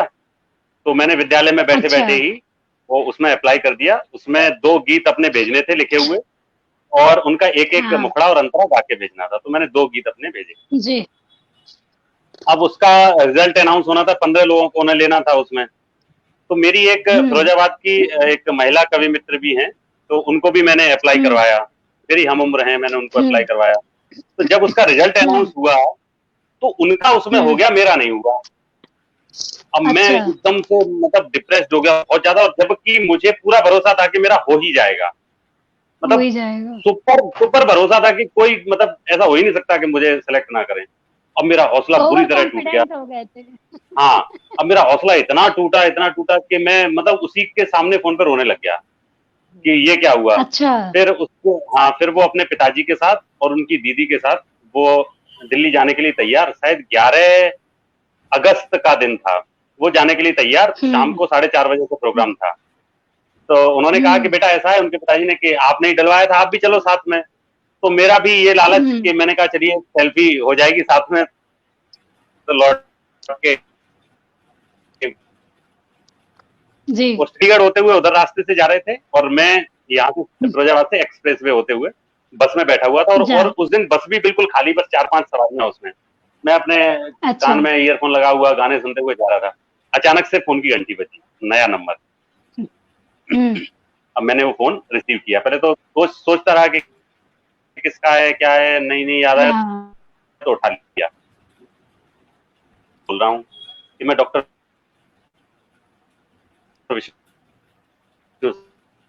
मतलब छलक गई आंखें बुरी तरह से, और मैं कुछ बोल नहीं पाया। मैं गला एकदम रुंध गया मेरा, और इतने में ही मैं मतलब समझ गया कि होने वाला क्या है आगे। तो अब मैं कुछ बोला नहीं बहुत देर तक। तो उन्होंने कहा कि आप कहाँ रहते हैं? तो मैंने कहा कि सर मैं फिरोजाबाद रहता हूँ। उन्होंने कहा कि आप दिल्ली कितने बजे तक आ जाएंगे? तो मैंने कहा कि सर शायद उस टाइम समय हो रहा होगा 11 या 12 का। तो मैंने उनसे कहा कि सर मैं अगले 2 घंटे में पहुंच जाऊंगा। तब मैं शायद टप्पल अप्पल के आसपास कहीं पहुंच गया था। तो मैंने कहा 2 घंटे में, 2 घंटे में कैसे आ जाओगे? मैंने कहा सर मैं रास्ते में हूँ, आ रहा हूँ, और हाँ आपके कार्यक्रम के लिए आ रहा हूँ, और मुझे मेरी मित्र हैं वो आ रही हैं। अच्छा अच्छा, तो प्रवीण हमसे एक गलती हो गई है, और वो गलती ये कि हमें आपको सेलेक्ट करना था और हमने किसी और दूसरे प्रवीण को सेलेक्ट कर लिया है। तो आप अपना एक फोटो हमें भेज दें, और हमारे यहाँ वैसे 15 को परफॉर्म करना था, 4:30 बजे आप परफॉर्म कर रहे हैं, और आप फोटो भेज दीजिए अपना पूरा नाम। तो वो पल जब मैंने पहली बार उनका फोन आया मुझे, और जब उन्होंने कहा कि हमें आपको सेलेक्ट करना था, मेरी आंखों से आंसू निकले। उसको मैं कभी नहीं भुला सकता, कभी भी नहीं। वो पल मेरे लिए, सही बात है। कुछ पल फिर जब ऐसे मैं वहां, होते हैं। हाँ। विष्णु दादा ने कोपल के बारे में नाम तो नहीं लिया था, लेकिन बड़े उत्साहित होकर कहा था कि राजीव, इतने अच्छे अच्छे लड़के, इतने अच्छे अच्छे लोग आए हैं इस प्रोग्राम से, हाँ। कभी सुनना तुम। तो मतलब मैं समझ रहा हूँ कि वो उनका वाक्य मुझे याद आ रहा हो, इधर तुम याद आ रहे हो, अब मैं तुमको रिलेट कर रहा हूँ।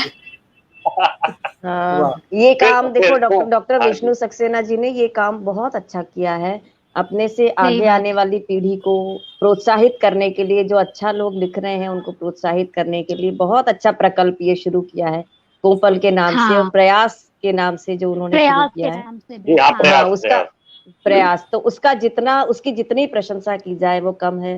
हर व्यक्ति को एक उसके ऊपर एक ऋण होता है, क्योंकि उन्हें भी किसी ने आगे बढ़ाया है, तो उनका भी एक ऋण सही होता है बात। कि हम भी अपने आगे आने वाली पीढ़ी को कुछ ना कुछ प्रोत्साहित करें, उन्हें अवसर प्रदान करें। बिल्कुल। जी। सच में प्रवीण जी, ये यात्रा तो सच में बहुत अविस्मरणीय रही, और मुझे लगता है आपको अंतिम सांस तक ये वो कॉल, वो शब्द, वो चीज याद रहेंगी। अरे कुछ चीजें पूरा ऐसी हो याद जाती याद हैं। रहेगा हमेशा। जी जी। और बहुत सारे लोग अभी भी मैसेज कर रहे हैं हमें, मतलब टिप्पणी दे रहे हैं, दीदी के को सराहना कर रहे हैं, बोल रहे हैं कि कुछ सुनाइए भी। 1-2 प्रश्नों के बाद फिर हम सुनते हैं। राजीव जी, आपसे एक प्रश्न, शायद ये आज की शाम का आपसे अंतिम प्रश्न, कि अपनी विदेश यात्रा के अनुभव को साझा करिए। अनुभव तो कोई भी हो अविस्मरणीय होता है, और एक हासिल होता है।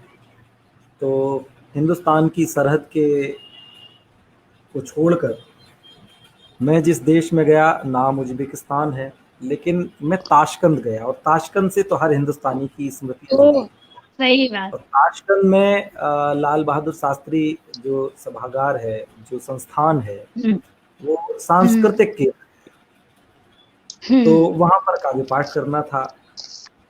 हम्म, तो आप ये मान के चलिए कि जब हिंदुस्तान को छोड़ने की बात दिमाग में आई, सबको लगता है मैं कभी विदेश हम्म, जाऊँ। जब हम लोग इस रास्ते पर हैं तो ये पड़ाव कभी भी आ हम्म, सकता है, कभी भी इस तरह की सूचना कि अब आपको वहाँ जाना है। तो जब ताशकंद की बात आई तो मुझे लगा कि देखो, ये भी जैसे मैंने कहा ना कि मुझे बड़े अच्छे अच्छे वो प्रसाद मिलते रहते हैं, तो ये भी एक प्रसाद अच्छा मिलते सा हैं। प्रसाद है कि आपको अगर विदेश में भी जाना है तो पहली यात्रा आपकी कहाँ हो। तो कहाँ लाल हो? बहादुर सही शास्त्री बात। संस्थान से बेहतर कौन सी ऐसी जगह हो सकती है जहाँ सही मैं बात। जाना चाहता, भले मुझे वो क्या चीज़ बात नहीं सही मिली, बात। लेकिन जब मैं वहाँ सही गया बात। तो मैंने देखा उस हम्म। ताशकंद में, उसे आप कहने को विदेश कह लीजिए। दीदी आप भी दुनिया के तमाम देशों में गई हैं, लेकिन मैं अपनी अनुभूति के आधार पर बताता हूँ कि ताशकंद में बहुत सारे लोग इस तरह से व्यवहार करते हैं कि आपको लगेगा ही नहीं कि आप हिंदुस्तान के बाहर हैं। हिंदुस्तानी तो अलग बात है, मतलब वहाँ का एक ये छोटा सा संस्मरण ये मानिए कि जब हम लोग उस दिन योगा डे 21 की तारीख जो थी, वो योगा जून, डे जो रहता वो भी मेरा वहीं हुआ था। तो 21 जून। हाँ हाँ, योगा डे पर वहाँ पर थे, तो वो एक बड़ा सा उनका वो था गार्डन, और वहाँ बड़ा खूबसूरत सी शाम वहाँ सजी हुई थी। वहाँ पर जो राजदूत थी वो भी थी, बड़े मतलब हम सब लोग तो चूंकि मेहमान थे, तो वहाँ पर हमने घूमने के लिए, टहलने के लिए जब उसको गए तो वहाँ तमाम विदेशी लोग थे। तो जैसे हम लोग अंग्रेजों को चौंक के देखते हैं ना अपने यहाँ, जब कोई विदेशी आते हैं तो जिस तरह से देखते हैं कि अच्छा ये कहाँ के, ऐसे हमको भी वहाँ देखा जा रहा था। तो क्या बात है। हाँ, तो इसी तरह से जो बच्चे बड़े सब देख रहे थे कि अच्छा ये देखो विदेशी, जैसे हम लोग देखते हैं वैसे हमको देखा जा रहा था। तो वहाँ पर उनसे हमने अभिवादन के रूप में, जैसे बड़े उत्सुक हैं तो उनसे कुछ बोलें तो क्या कहें, तो हमने उनसे कहा कि good evening, what's your name. अब मैंने तो उनसे यूं कहा, तो आप सोचिए कि उन्होंने हाथ जोड़ के हमसे कहा, नमस्ते, हम अच्छे हैं। क्या आप बात है, वाह बहुत नहीं, क्या बात, मतलब वाह इतनी वाह। शर्मिंदगी, मतलब ये अनुभव आप सोचिए, शर्मिंदगी में। मैं शर्मिंदगी की हद तक शर्मिंदा हुआ। अच्छा, सही कारण बात ये है। था कि मुझे नहीं अनुमान था कि इनको हिंदी आती है। तो फिर मैंने हिंदी उनसे आती कहा है। कि मैं आपको हिंदी आती है? तो बोले थोड़ी थोड़ी। तो वो जो 4-5 दिन हमने वहां गुजारे, आप यकीन मानिए कि हम अगर अंग्रेजी में किसी से बात करते थे तो वो हमसे उम्मीद नहीं करते थे कि हम उनसे अंग्रेजी में बात करें, और जब हिंदी में बात हम करें। बोलते थे वो लोग टूटी फूटी हिंदी बोलने की कोशिश करते थे। तो इस वाह लिहाज से मैं कह रहा हूँ कि ताशकंद विदेश होने के बावजूद भी मुझे ऐसा लगा नहीं कि मैं हिंदुस्तान, इतना तो असहज आप साउथ के किसी प्रांत में चले जाइए तो भी ऐसे होते हैं जहां पर आपको हिंदी में दिक्कत आएगी। लेकिन आप सोचिए कि तुलनात्मक रूप से ताशकंद में हिंदी को जानने वालों की संख्या बहुत है। और बहुत अभी है। भी आपको बताऊं कि हिंदी पखवाड़े के दौरान वहां से एक इरूला नाम की बेटी है, वो अनमेरिड है, ऐसी एज होगी मेरे ख्याल से ग्रेजुएशन या पीजी टाइप की। तो उसका मुझे मैसेज आया है और उसने कहा है कि मैं हिंदी सीखना चाहती हूँ। तो वाह आप सोचिए, हाँ वो उन्हीं क्या दिनों बात। वहां मिली, उसने नंबर लिया होगा, तो अभी इसी इसी पखवाड़े की बात है, 8 दिन पहले। हम्म, तो मैंने उससे जो मदद कर सकता था, राजेंद्र यादव की एक कहानी उसने चाहिए थी, मैंने वो भेजी। तो इस तरह से मतलब वहां के लोग हिंदी के प्रति बहुत मतलब उनका क्रेज है, उन्हें लगता है कि हिंदी बहुत मतलब सीखना चाहिए, और वो हिंदी को सीखने की सीखना। कोशिश कर रहे हैं। तो मेरा जो विदेश का जी। अनुभव है, बतौर मैंने काव्य पाठ तो वही बहुत ज़्यादा नहीं पढ़ना था, झीमीरे पढ़ा, तो जाहिर सी बात है कि सब लोगों ने इसमें दिया। लेकिन वहाँ का जो अनुभव था वो ये अनुभव मुझे बहुत अच्छा लगा, और लगा कि अगर दोबारा कभी विदेश यात्रा का संयोग बने तो मैं ताशकंद जैसे ही किसी शहर में जाऊं या ताशकंद ताशकंद। जाऊं। वाह सही बात है। अपने अपने देश से बाहर जाकर के भी अपने देश का ही की ही सुगंध, उसकी मिट्टी को ही महसूस करना अपने आप में एक अच्छा अनुभव है ही। दीदी, अब एक बात और कहना चाहूंगी, शायद ये अंतिम प्रश्न आज की शाम का, उसके बाद आप लोगों से थोड़ा थोड़ा सा गीत भी सुना जाएगा कि जी जितनी भी कवित्रियां आजकल आ रही हैं, वो चाहे वो उम्र के 2 दशक वाली हो, 2.5 दशक वाली हो, या हम जैसी 4 दशक के पार वाली भी हैं, आप जो है एक रोल मॉडल हैं सबकी। क्या कहना चाहेंगे आने वाली लड़कियों के लिए, नई लोगों के लिए? कैसे लिखें, क्या करें, अपने आप को कैसे संस्कारों के साथ, परिवार के साथ कैसे इस साहित्य के क्षेत्र में स्थापित करना, कैसे करें, क्या करना है? देखो नंदिनी, आजकल के जो लोग आ रहे हैं वो बड़े प्रतिभावान हैं और सब कुछ जानते हैं, बहुत होशियार हैं। मैं तो बहुत अपने आप को पिछड़ा अनुभव करती हूँ। लेकिन एक बात ये है, अभी अभी एक नई कवियत्री से मेरी बातचीत हुई, तो बातचीत में उन्होंने मुझे ये कहा कि मैं आपको देखकर, किसी कवि सम्मेलन में मैंने आपको सुना था और आपको सुनकर देखकर मैं इस मैदान में उतरी हूँ। तो मैंने कहा मैदान में उतरी हूँ, ये क्या मैदान में उतरी मैदान हूँ। है कोई? तो बोले हाँ ये एक जंग का बाप। मैदान है। मैंने कहा जंग का मैदान है वाह कवि सम्मेलन? तो बोले हाँ और क्या, जंग ही तो है। मैंने कहा नहीं, देखो आप बिल्कुल नई नई अभी इस क्षेत्र में आए हैं, ये कोई जंग का मैदान नहीं है, ये बहुत संवेदनशील लोगों का एक समूह है। कवि सम्मेलन और कविता करना तो बहुत संवेदनशीलता का काम है। इसे आप अभी बिल्कुल नई हैं, तो मैं आपको कहना चाहती हूँ कि आप अभी से अपने तेवर ऐसे मत रखिए, आप अपने सही तेवर बात। बहुत नरम रखिए, अपना व्यवहार बहुत अच्छा रखिए, और इसे जंग मानते हुए नहीं, एक आनंद की अनुभूति मानते हुए आप क्या अगर बात है। लेखन करेंगी तो आपका ये लेखन बहुत दूर तक जाएगा। तो बोली ठीक है दीदी, मैं समझ गई। लेकिन पता नहीं वो समझी या कितना समझी, मुझे नहीं पता मुझे नहीं पता, क्योंकि मैंने तो हमेशा अपने इस कवि सम्मेलन के क्षेत्र में सब लोगों को बहुत अच्छा पाया है। बहुत अच्छे लोग हैं सही इस बात। क्षेत्र में, एक दूसरे को बढ़ावा देने वाले लोग हैं। वो आप पर निर्भर सही करता बात। है कि आपका लेखन, आपका व्यवहार और आपका सोच कैसी है। आप क्या बहुत कैसी है। जल्दी बहुत कुछ पा लेना चाहती हैं? तो आपके सामने सही पूरा बात। संसार खुला हुआ है, और पूरे संसार के लिए आप भी खुली हुई हैं।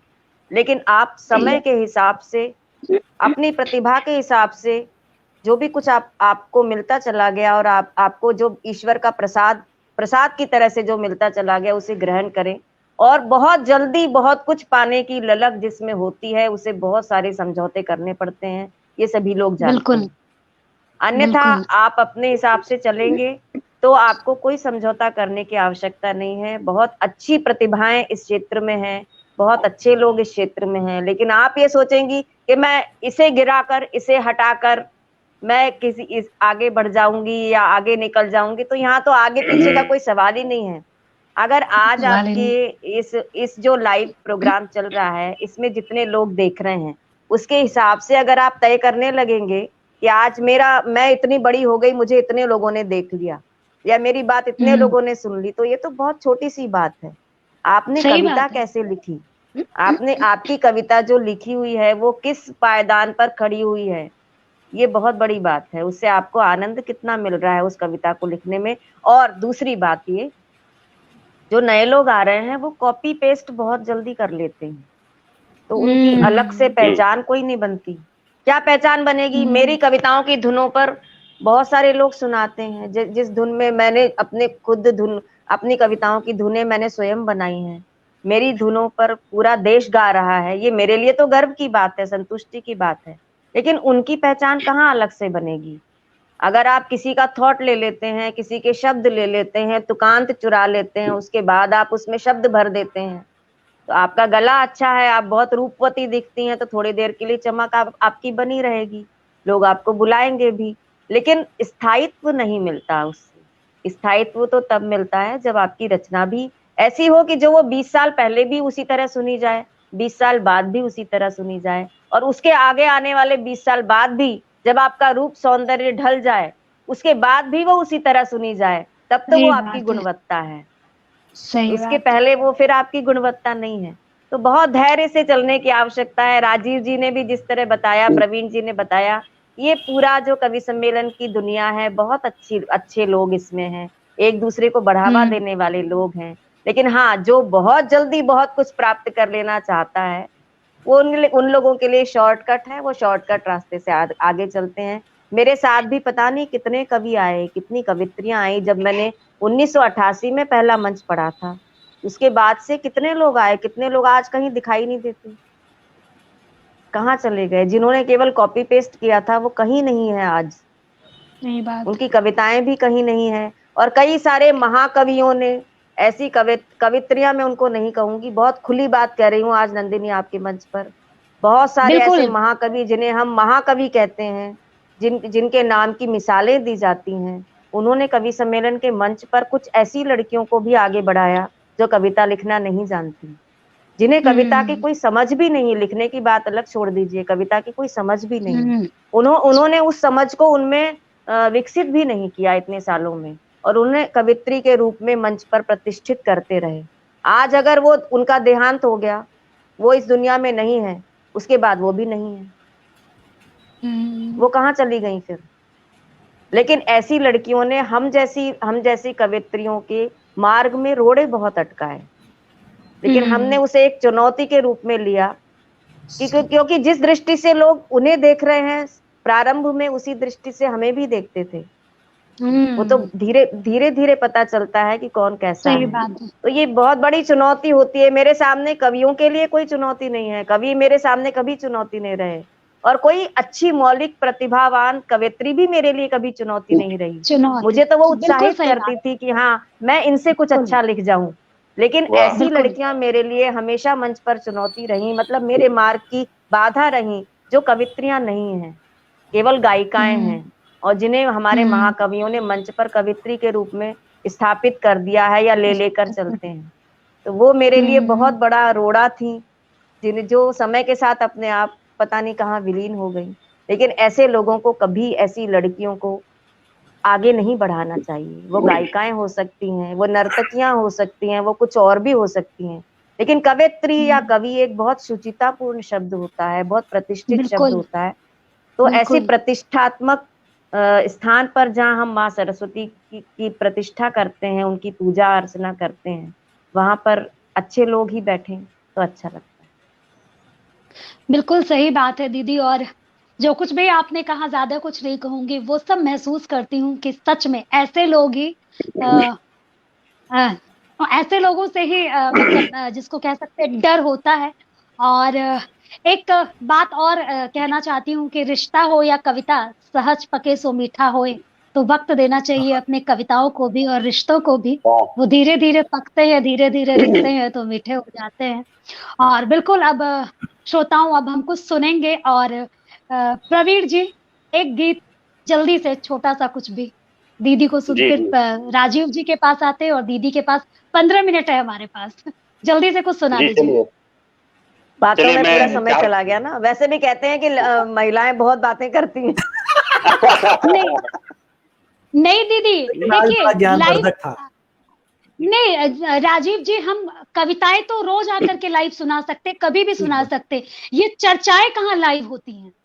इन चर्चाओं की बहुत जरूरत है बहुत आज। बहुत कविता तो रोचक कभी भी रहा। हाँ हाँ बिल्कुल, यूट्यूब पे कीर्ति काले दीदी टाइप करेंगे, वो उनकी कविताएं सुन लेंगे। पर ये जो बात दीदी ने बताई है वो कहाँ मिलेगी सुनने को? नहीं मिले, चलिए प्रवीण और जी। इसलिए पता भी नहीं चला कि देखिए सवा जी। घंटा हो। हाँ जी प्रवीण जी सुनाइए, स्वागत। चलिए मैं गीत से पूर्व 4 पंक्तियां निवेदित करता हूं। जी। उर उदति दुखी नितांत हो, उर उदति दुखी नितांत हो, या कि तीव्रतम प्रशांत हो। उर हम्म। उदति दुखी नितांत हो, या कि तीव्रतम प्रशांत हो। काव्य जन्मता शांत है हो। सिर्फ तब, काव्य जन्मता है सिर्फ तब, मन अशांत या कि शांत हो। क्या वाह, बात है, बहुत खूब, वाह वाह वाह। बहुत मैं खूब। गीत प्रस्तुत कर रहा हूं, सुनिएगा। जी स्वागत है। प्रेम के आखर सलोने, प्रेम के आखर सलोने, स्वप्न मेरे पूर्णिमा के। आहा, प्रेम के आखर सलोने, स्वप्न मेरे पूर्णिमा के। चांद पर परछाइयों के त्रास जैसा हूँ, वाह चांद पर परछाइयों के त्रास जैसा हूँ। तुम नहीं तो मैं अधूरी प्यास जैसा हूँ, वाह तुम वाह, नहीं तो मैं अधूरी प्यास जैसा हूँ। गीत का पहला बंद सुनिए। बहुत खूब, तुम वाह वाह। स्वरों की अनकही, तुम स्वरों की अनकही संवेदना हो प्राण गंधा। मैं अधर पर नृत्य करता अनसुना संगीत कोई, श्रावणी रस में भिगोई भोर की अनुगूंज हो तुम। मैं शरद की शाम का बस मौन सा मनमीत कोई, बहुत खूब, अध वाह वाह। खिले अध खिले नव पल्लवित कचनार के तन पर सुलगती, अध खिले नव पल्लवित कचनार के तन पर सुलगती, आग में झुलसे हुए मधुमास जैसा हूँ। तुम नहीं तो मैं अधूरी प्यास जैसा हूँ, बहुत तुम खूब। नहीं तो मैं अधूरी प्यास जैसा हूँ। आचमन करके नयन जल का कई जीवन जिए हैं, अनगिनत श्वासें विकल होकर प्रतीक्षारत रही हैं। मन तुम्हारी राह में अनिमेष है कब से खड़ा यह, भावनाएं उम्र भर निर्जल सुपावन व्रत रही हैं। प्रिय तुम्हारे बिन कहूँ क्या नित्य एकाकी अपरिचित, प्रिय तुम्हारे बिन कहूँ क्या नित्य एकाकी अपरिचित। मधु मिलन की उम्र में सन्यास जैसा हूँ, तुम नहीं तो मैं अधूरी प्यास जैसा हूँ, बहुत क्या सुंदर, गीत, बहुत सुंदर। नहीं तो मैं अधूरी प्यास जैसा हूँ। और गीत का अंतिम बंद प्रस्तुत करता हूँ, सुनिएगा। जी जी जी। अति अति पवित्रा अंजुरी में नेह का भर कर उजाला, आस की दहलीज पर विश्वास का दीपक जलाओ, लौट आओ साथ लेकर वह पुराना साथ फिर से, हाथ में दो हाथ अपना स्वयं को मुझ में मिलाओ, जो तुम्हारी याद में प्रतिपल बिताया मुस्कुरा कर, जो तुम्हारी याद में प्रतिपल बिताया मुस्कुरा कर, उस अपावन भाग्य के वनवास जैसा हूँ, तुम नहीं तो मैं अधूरी प्यास जैसा, तुम नहीं तो मैं अधूरी प्यास जैसा हूँ। धन्यवाद। बहुत सुंदर प्रवीण जी, तुम नहीं तो मैं अधूरी प्यास जैसा हूँ। बहुत सुंदर गीत, बहुत सुंदर गीत। राजीव जी जल्दी से आप भी कुछ सुना दीजिए, फिर कीर्ति दीदी के पास पहुंचते हैं। जी, मैं समय को बिल्कुल भी जाया नहीं करूंगा। सीधे सीधे आज बेटी दिवस है, मैंने सोच लिया था कि 2 देवियां सामने अरे हैं, वाह, हाँ तो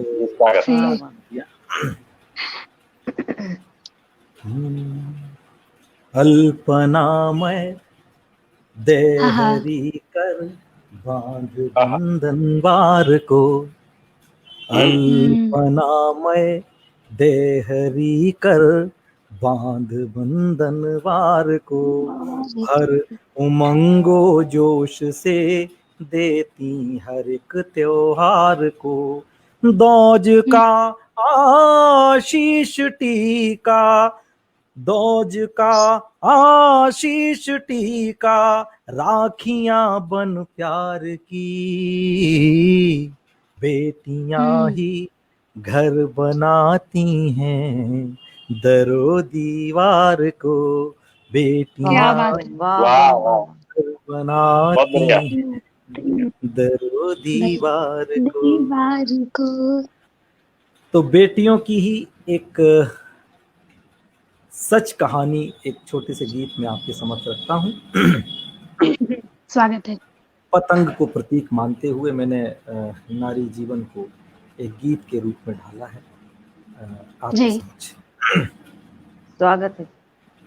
उड़ती हैं चहुर पतंगें, उड़ती हैं, उड़ती हैं चहुर पतंगें, लगती हैं चितचोर पतंगें, सबको खुश करने की खातिर नाचें बन के मोर पतंगें, नाचें बन के मोर पतंगें, उड़े गगन में मगर पतंगों साहे कौन अभागा, उड़े गगन में, उड़े गगन में मगर पतंगों साहे कौन अभागा, उतनी ही परवाज मिली जितना चरखे में धागा, पतंगे लगती हैं चितचोर पतंगे।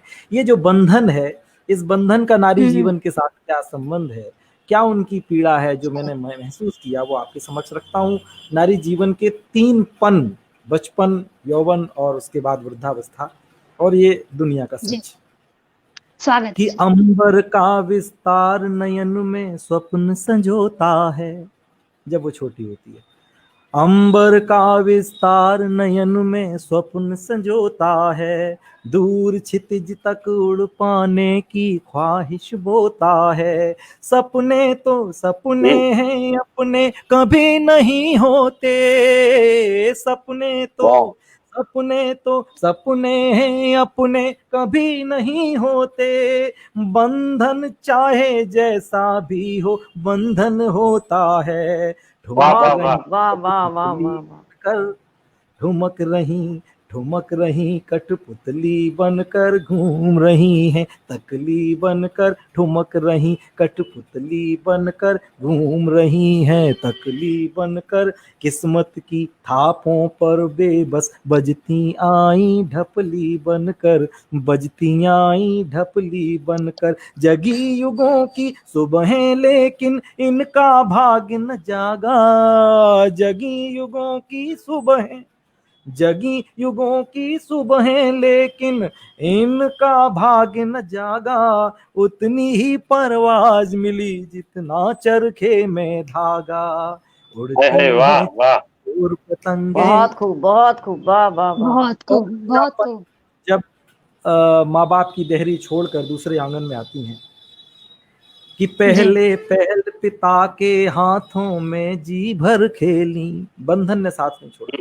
पहले पहल पिता के हाथों में जी भर खेली, उम्र चढ़ी प्रिय के इंगन पर डोली अलबेली, रंग ढला जर्जर तन कन्ने जब कमजोर हुए, रंग ढला जर्जर तन कन्ने जब कमजोर हुए, चरखा डोर हाथ में अगली पीढ़ी ने ले ली, चरखा वाह डोर वाह हाथ वाह। में अगली पीढ़ी ने ले ली। आमतौर पे घरों में देखने को मिलता है जब कोई दादी बूढ़ी होती हैं तो उनके नाती नातिन तक कहते हैं कि इधर बैठो उधर बैठो, लगता है जैसे नई पीढ़ी भी अब उन्हें दिशा निर्देश देने लगती है। तो यही हम्म। निरंतर क्रम जारी है, यही निरंतर क्रम जारी है, यहाँ तरक्की भी हारी है, यही निरंतर क्रम जारी है, यहाँ तरक्की भी हारी है, औरों के हाथों में रहना ही पतंग की लाचारी है, हाँ वाह पतंग वाह। की लाचारी है, नुची लुटेरों से जिसने चरखे का बंधन त्यागा, नुची हाँ। लुटेरों से जिसने चरखे का बंधन त्यागा, उतनी ही परवाज मिली जितना चरखे में धागा, उड़ती हैं वाह चहु पतंगे। और गीत का ये खास बंद जो अंतिम बंद है हम्म।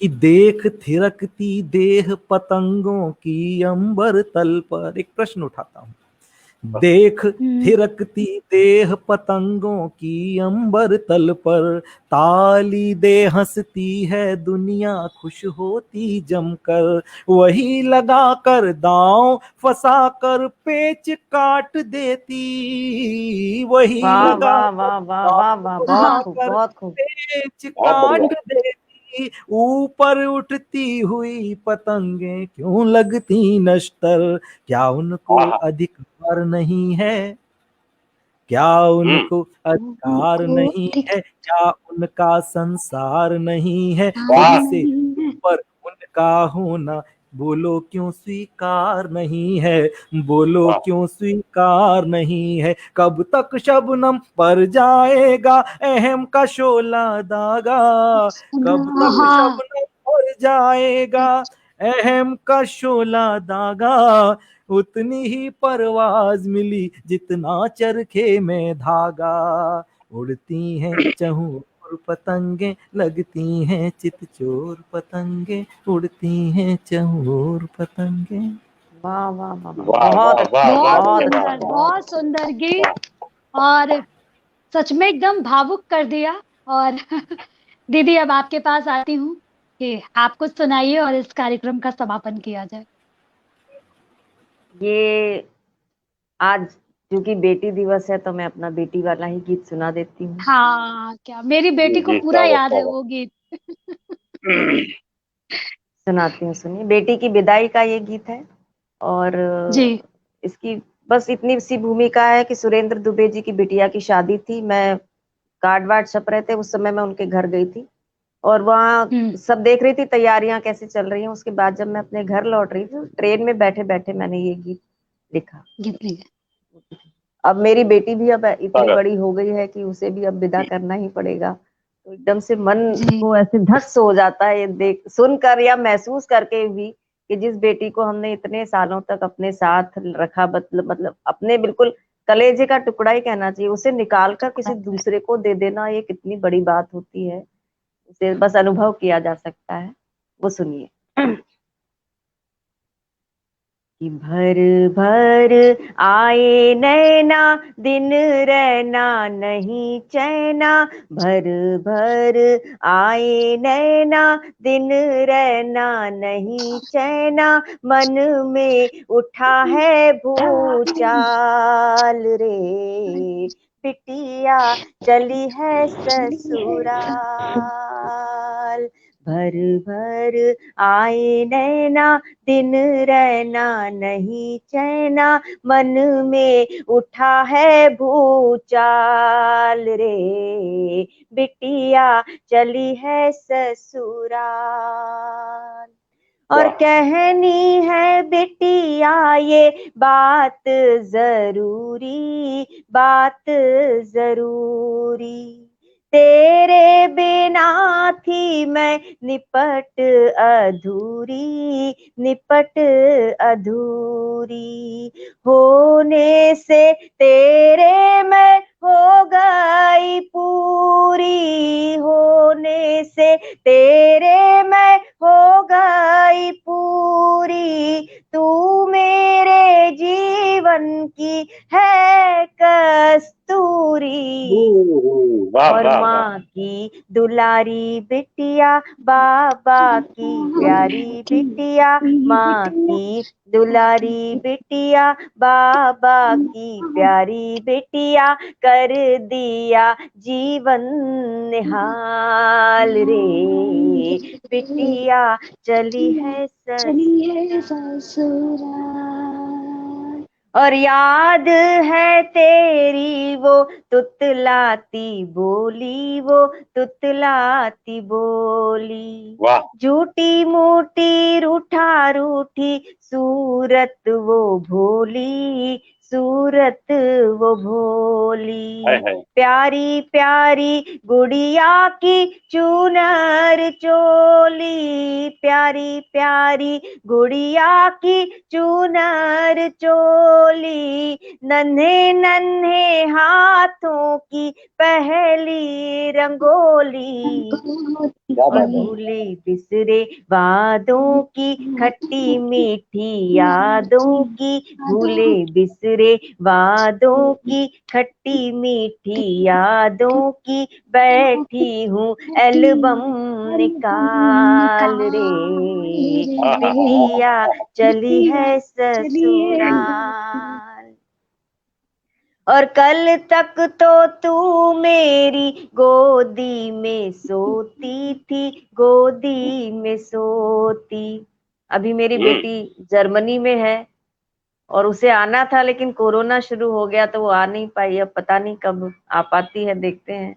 कि कल तक तो तू मेरी गोदी में सोती थी, गोदी में सोती, रातों में बातों की लड़ियां पिरोती थी, लड़ियां पिरोती, आंचल में छुप छुप के हंसती रोती, आंचल में छुप छुप के हंसती रोती, नटखट अदाओं से तन मन भिगोती।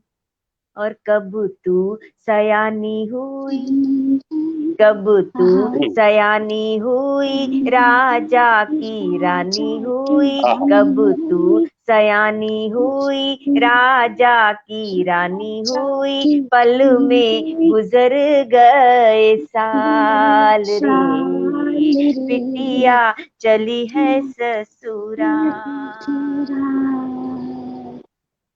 और लाड से पली बढ़ी कोख की जाई, कोख की जाई, सुनहरे सपनों की गाढ़ी कमाई, गाढ़ी कमाई, आंख की पुतली तू हो रही पराई, आंख की पुतली तू हो रही पराई, कैसे दूं बिटिया मैं तुझको विदाई, कि छाती फटी सी जाए, छाती फटी सी जाए, दुनिया लूटी सी जाए, छाती फटी सी जाए, दुनिया लूटी सी जाए, कैसे दूं हृदय निकाल रे,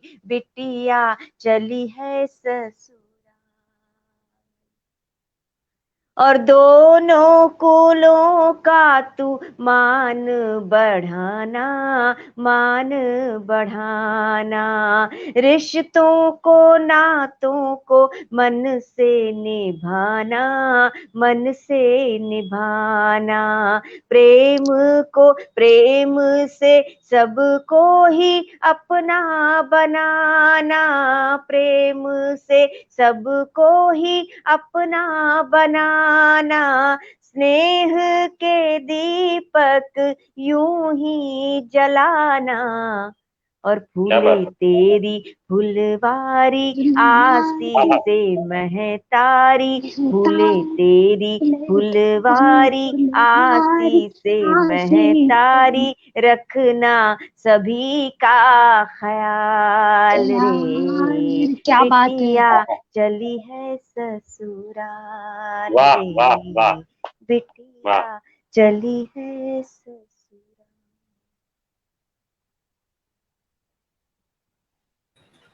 इतना भावुक कर दिया है दीदी ने कि एक तरफ माँ याद आ रही है जिनसे जब गोरखपुर से आते वक्त बिछड़ करके रोती थी, और एक तरफ अपनी 15 साल की बेटी की 10-12 साल में इसको पे विदा करना है। और ये बीच की जो मनस्थिति है उसको दीदी बहुत अच्छे तरीके से समझ सकती हैं। तो आप सभी का बहुत बहुत आभार, बहुत बहुत धन्यवाद। मेरे एक आमंत्रण पर आप इस कार्यक्रम में आए। बहुत कुछ बातें रह गई मित्रों आप सबसे कहने के लिए, कीर्ति दीदी के द्वारा, राजीव जी के द्वारा, प्रवीण जी के द्वारा हमें बहुत सारी सीख मिली। हर कार्यक्रम अपने आप में एक सीख, एक पाठशाला है। ये हम पे निर्भर करता है हम उसको कितना ग्रहण करते हैं, कितना छोड़ देते हैं। तो निश्चित ही आप भी, अगर आप लिखते हैं, पढ़ते हैं, आप कवि हृदय के हैं, तो जरूरी आज कुछ ग्रहण करके आप जाएंगे। जाते जाते इतना ही कहूंगी कि अपना ख्याल रखिए, देश का ख्याल रखिए, शासन और प्रशासन के नियमों का पालन करिए, कोरोना से डरिए, मानवता से मत हारिए। जय हिंद, जय भारत, वंदे मातरम। नमस्कार, जय हिंद, प्रणाम।